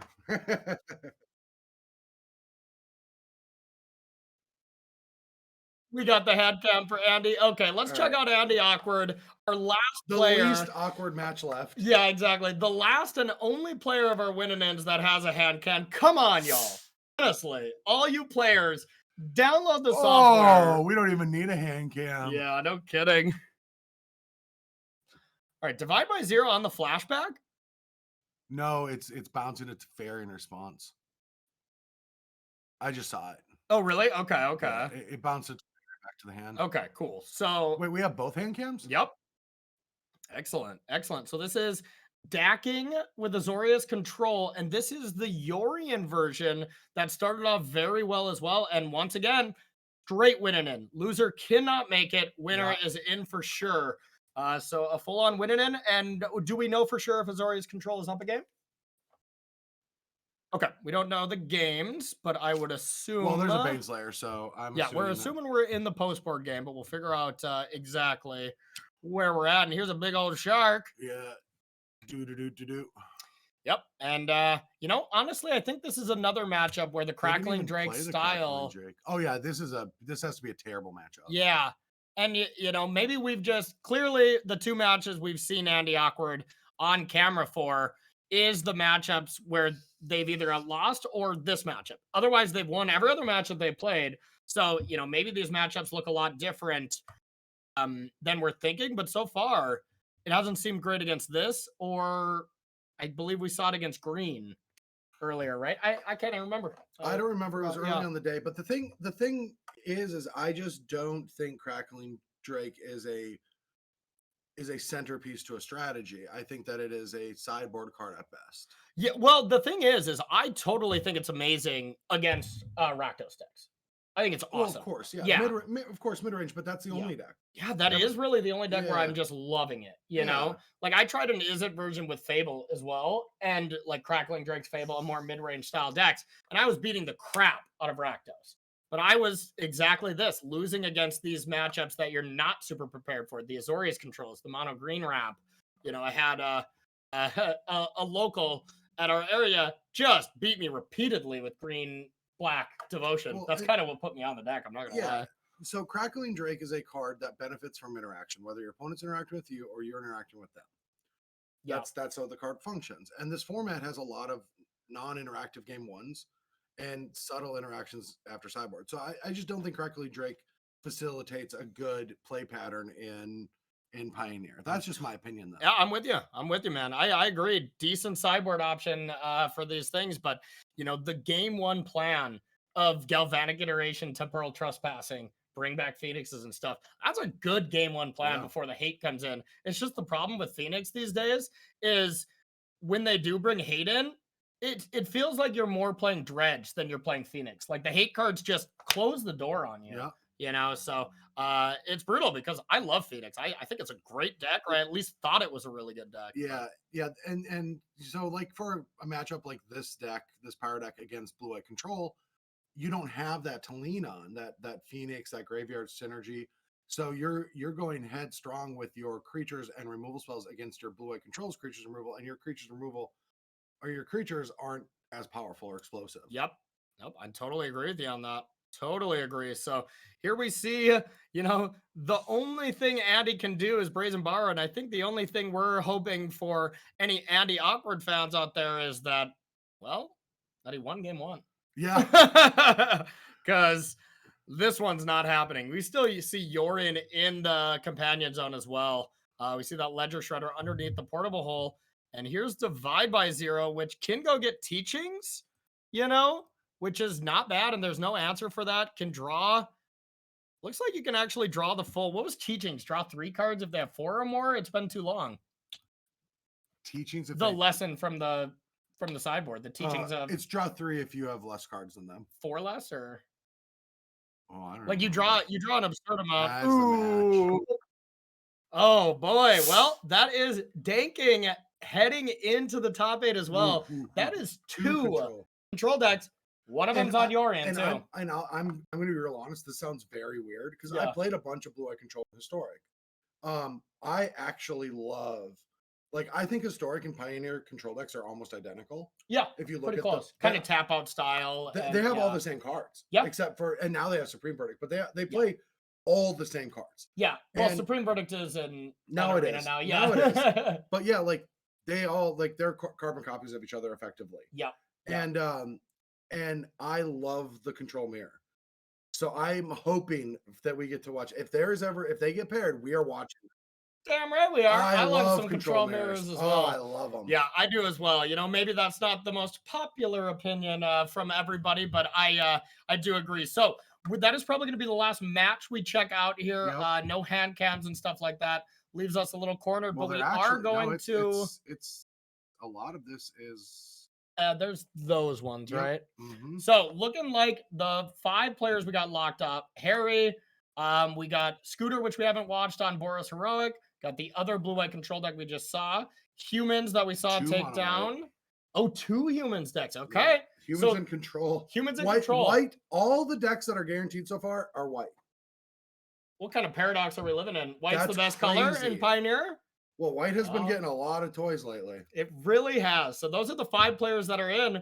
We got some other players that were going to be coming in, bro. But yeah, this is looking like it's going to be a nice top 8 for tomorrow. Yeah, and Mountain Master confirmed lost their match, so they might have 6-0. So what's their tiebreakers? Their tiebreakers are really good. They're 70.1%. That person playing down, it all depends on them. But we just don't know if one of these played down. It's hard. We didn't see pairings. Yeah, a little tough to see from the information we're given. But maybe we can have Adrian tweet out the top 8 at the end, so you can follow Mana Traders on Twitter or follow at Corey Baumeister or at FF Freak. Are you FF Freak MTG or just FF Freak? All FF Freak MTG. All FF Freak MTG. Okay, so follow us. We'll be retweeting to see exactly what the top 8 is. But man, I'm really feeling for Mountain Master. If they got runner. Yeah, runner. And you know that last match was probably just like moldify with just how it usually works after you just get like nut draw on. Yeah. You either so like bad. go into tilt world, like not saying Mountain Master did, but I'm saying like I've done this before when I just get horrifically unlucky. Then that next match, I can't get it out of my head. I'm just like, like farewell, really? Into Starheim Unleashed. Then they got the lamp. It's a shark, like I don't remind me. This is I have went home from tournaments with those stories and they hurt. Yeah. They still hurt. They really do. I feel like I've played that game. Yeah, you've lived it before. They're a big guy. That's all right. Brothers War. I was about to do it. Yeah, I know you were. So, all right, everyone, a couple things before we sign off for the day. Once again, a reminder, tomorrow we will be playing the top 8 event at 4 p.m. Eastern time for Pioneer. We're going to be sending 2 players to that final December tournament. We're going to be giving away a ton of money, $3,000 up top. Are you counting my things? Yeah, there we go. Thank you. We got to be giving away this much money here for our top 8. Going to be playing for those points. And, even if you don't make the top 2, you still have a chance at getting the at-large points at the end. And remember another thing, if you do want to play some of these decks and are really getting an itch to play some Pioneer, maybe that Mono Red Fires deck. I mean, unfortunately, it doesn't look like it's going to make it to the top 8. But dang, that deck was really cool. I don't know. I feel like I've got to get a Pioneer League in here. I think you have to. And I don't even know which deck I want to play. I might play the blue-white deck. It looks so clean built. I want to play Greasefang or Mono Red. I don't know. Yeah, you got some work to do. But if you, the listener out there, has some work to do and you're not sure what deck to play, join the Mana Traders loan subscription here. Use !Bash Bros in the chat. That will give you 15% off your first couple months. And honestly, after you try it for 2 months, you're going to be hooked. It's so convenient, so easy to work. We absolutely love it. Both of us use it quite often for Modern or Pioneer, especially if you want to play some Modern too. Like, it's perfect because, well, some Modern decks are a little bit more pricey online. Pioneer, same, when you're switching back and forth. So a lot of value in getting that. So yeah, bro, you got anything else before we sign off? I don't. We'll be back at 4 o'clock. We're going to have a lot of awesome matches again. Thank you, everyone who's watching, interacting in chat. We really appreciate you. You make the day go by with a lot more fun and excitement. Yeah. I mean, I like talking to my brother, but I love talking to you. Absolutely. And anyone who didn't try to get hand cams or doesn't allow watchers for their matches, either today or moving forward tomorrow, I hope you stub your toe on your way out. Okay. Ooh, so yeah, brutal. I said it. Hold me back. Wow. I'm just unleashing it. Do you want to get canceled? Because this is how you get canceled. The stub toe. Yes. Okay, fine. I don't want it to be a serious stubbing, but it kind of hurts for at least 10 minutes. That's fair. Okay. Is that fine? Not a true stub though. Those hurt. All right. We'll tone it back a little bit. But all right, everyone. Thank you so much for watching. For Adrian behind the scenes, for Brad Nelson, I'm Corey Baumeister. We'll see you tomorrow. Brothers War!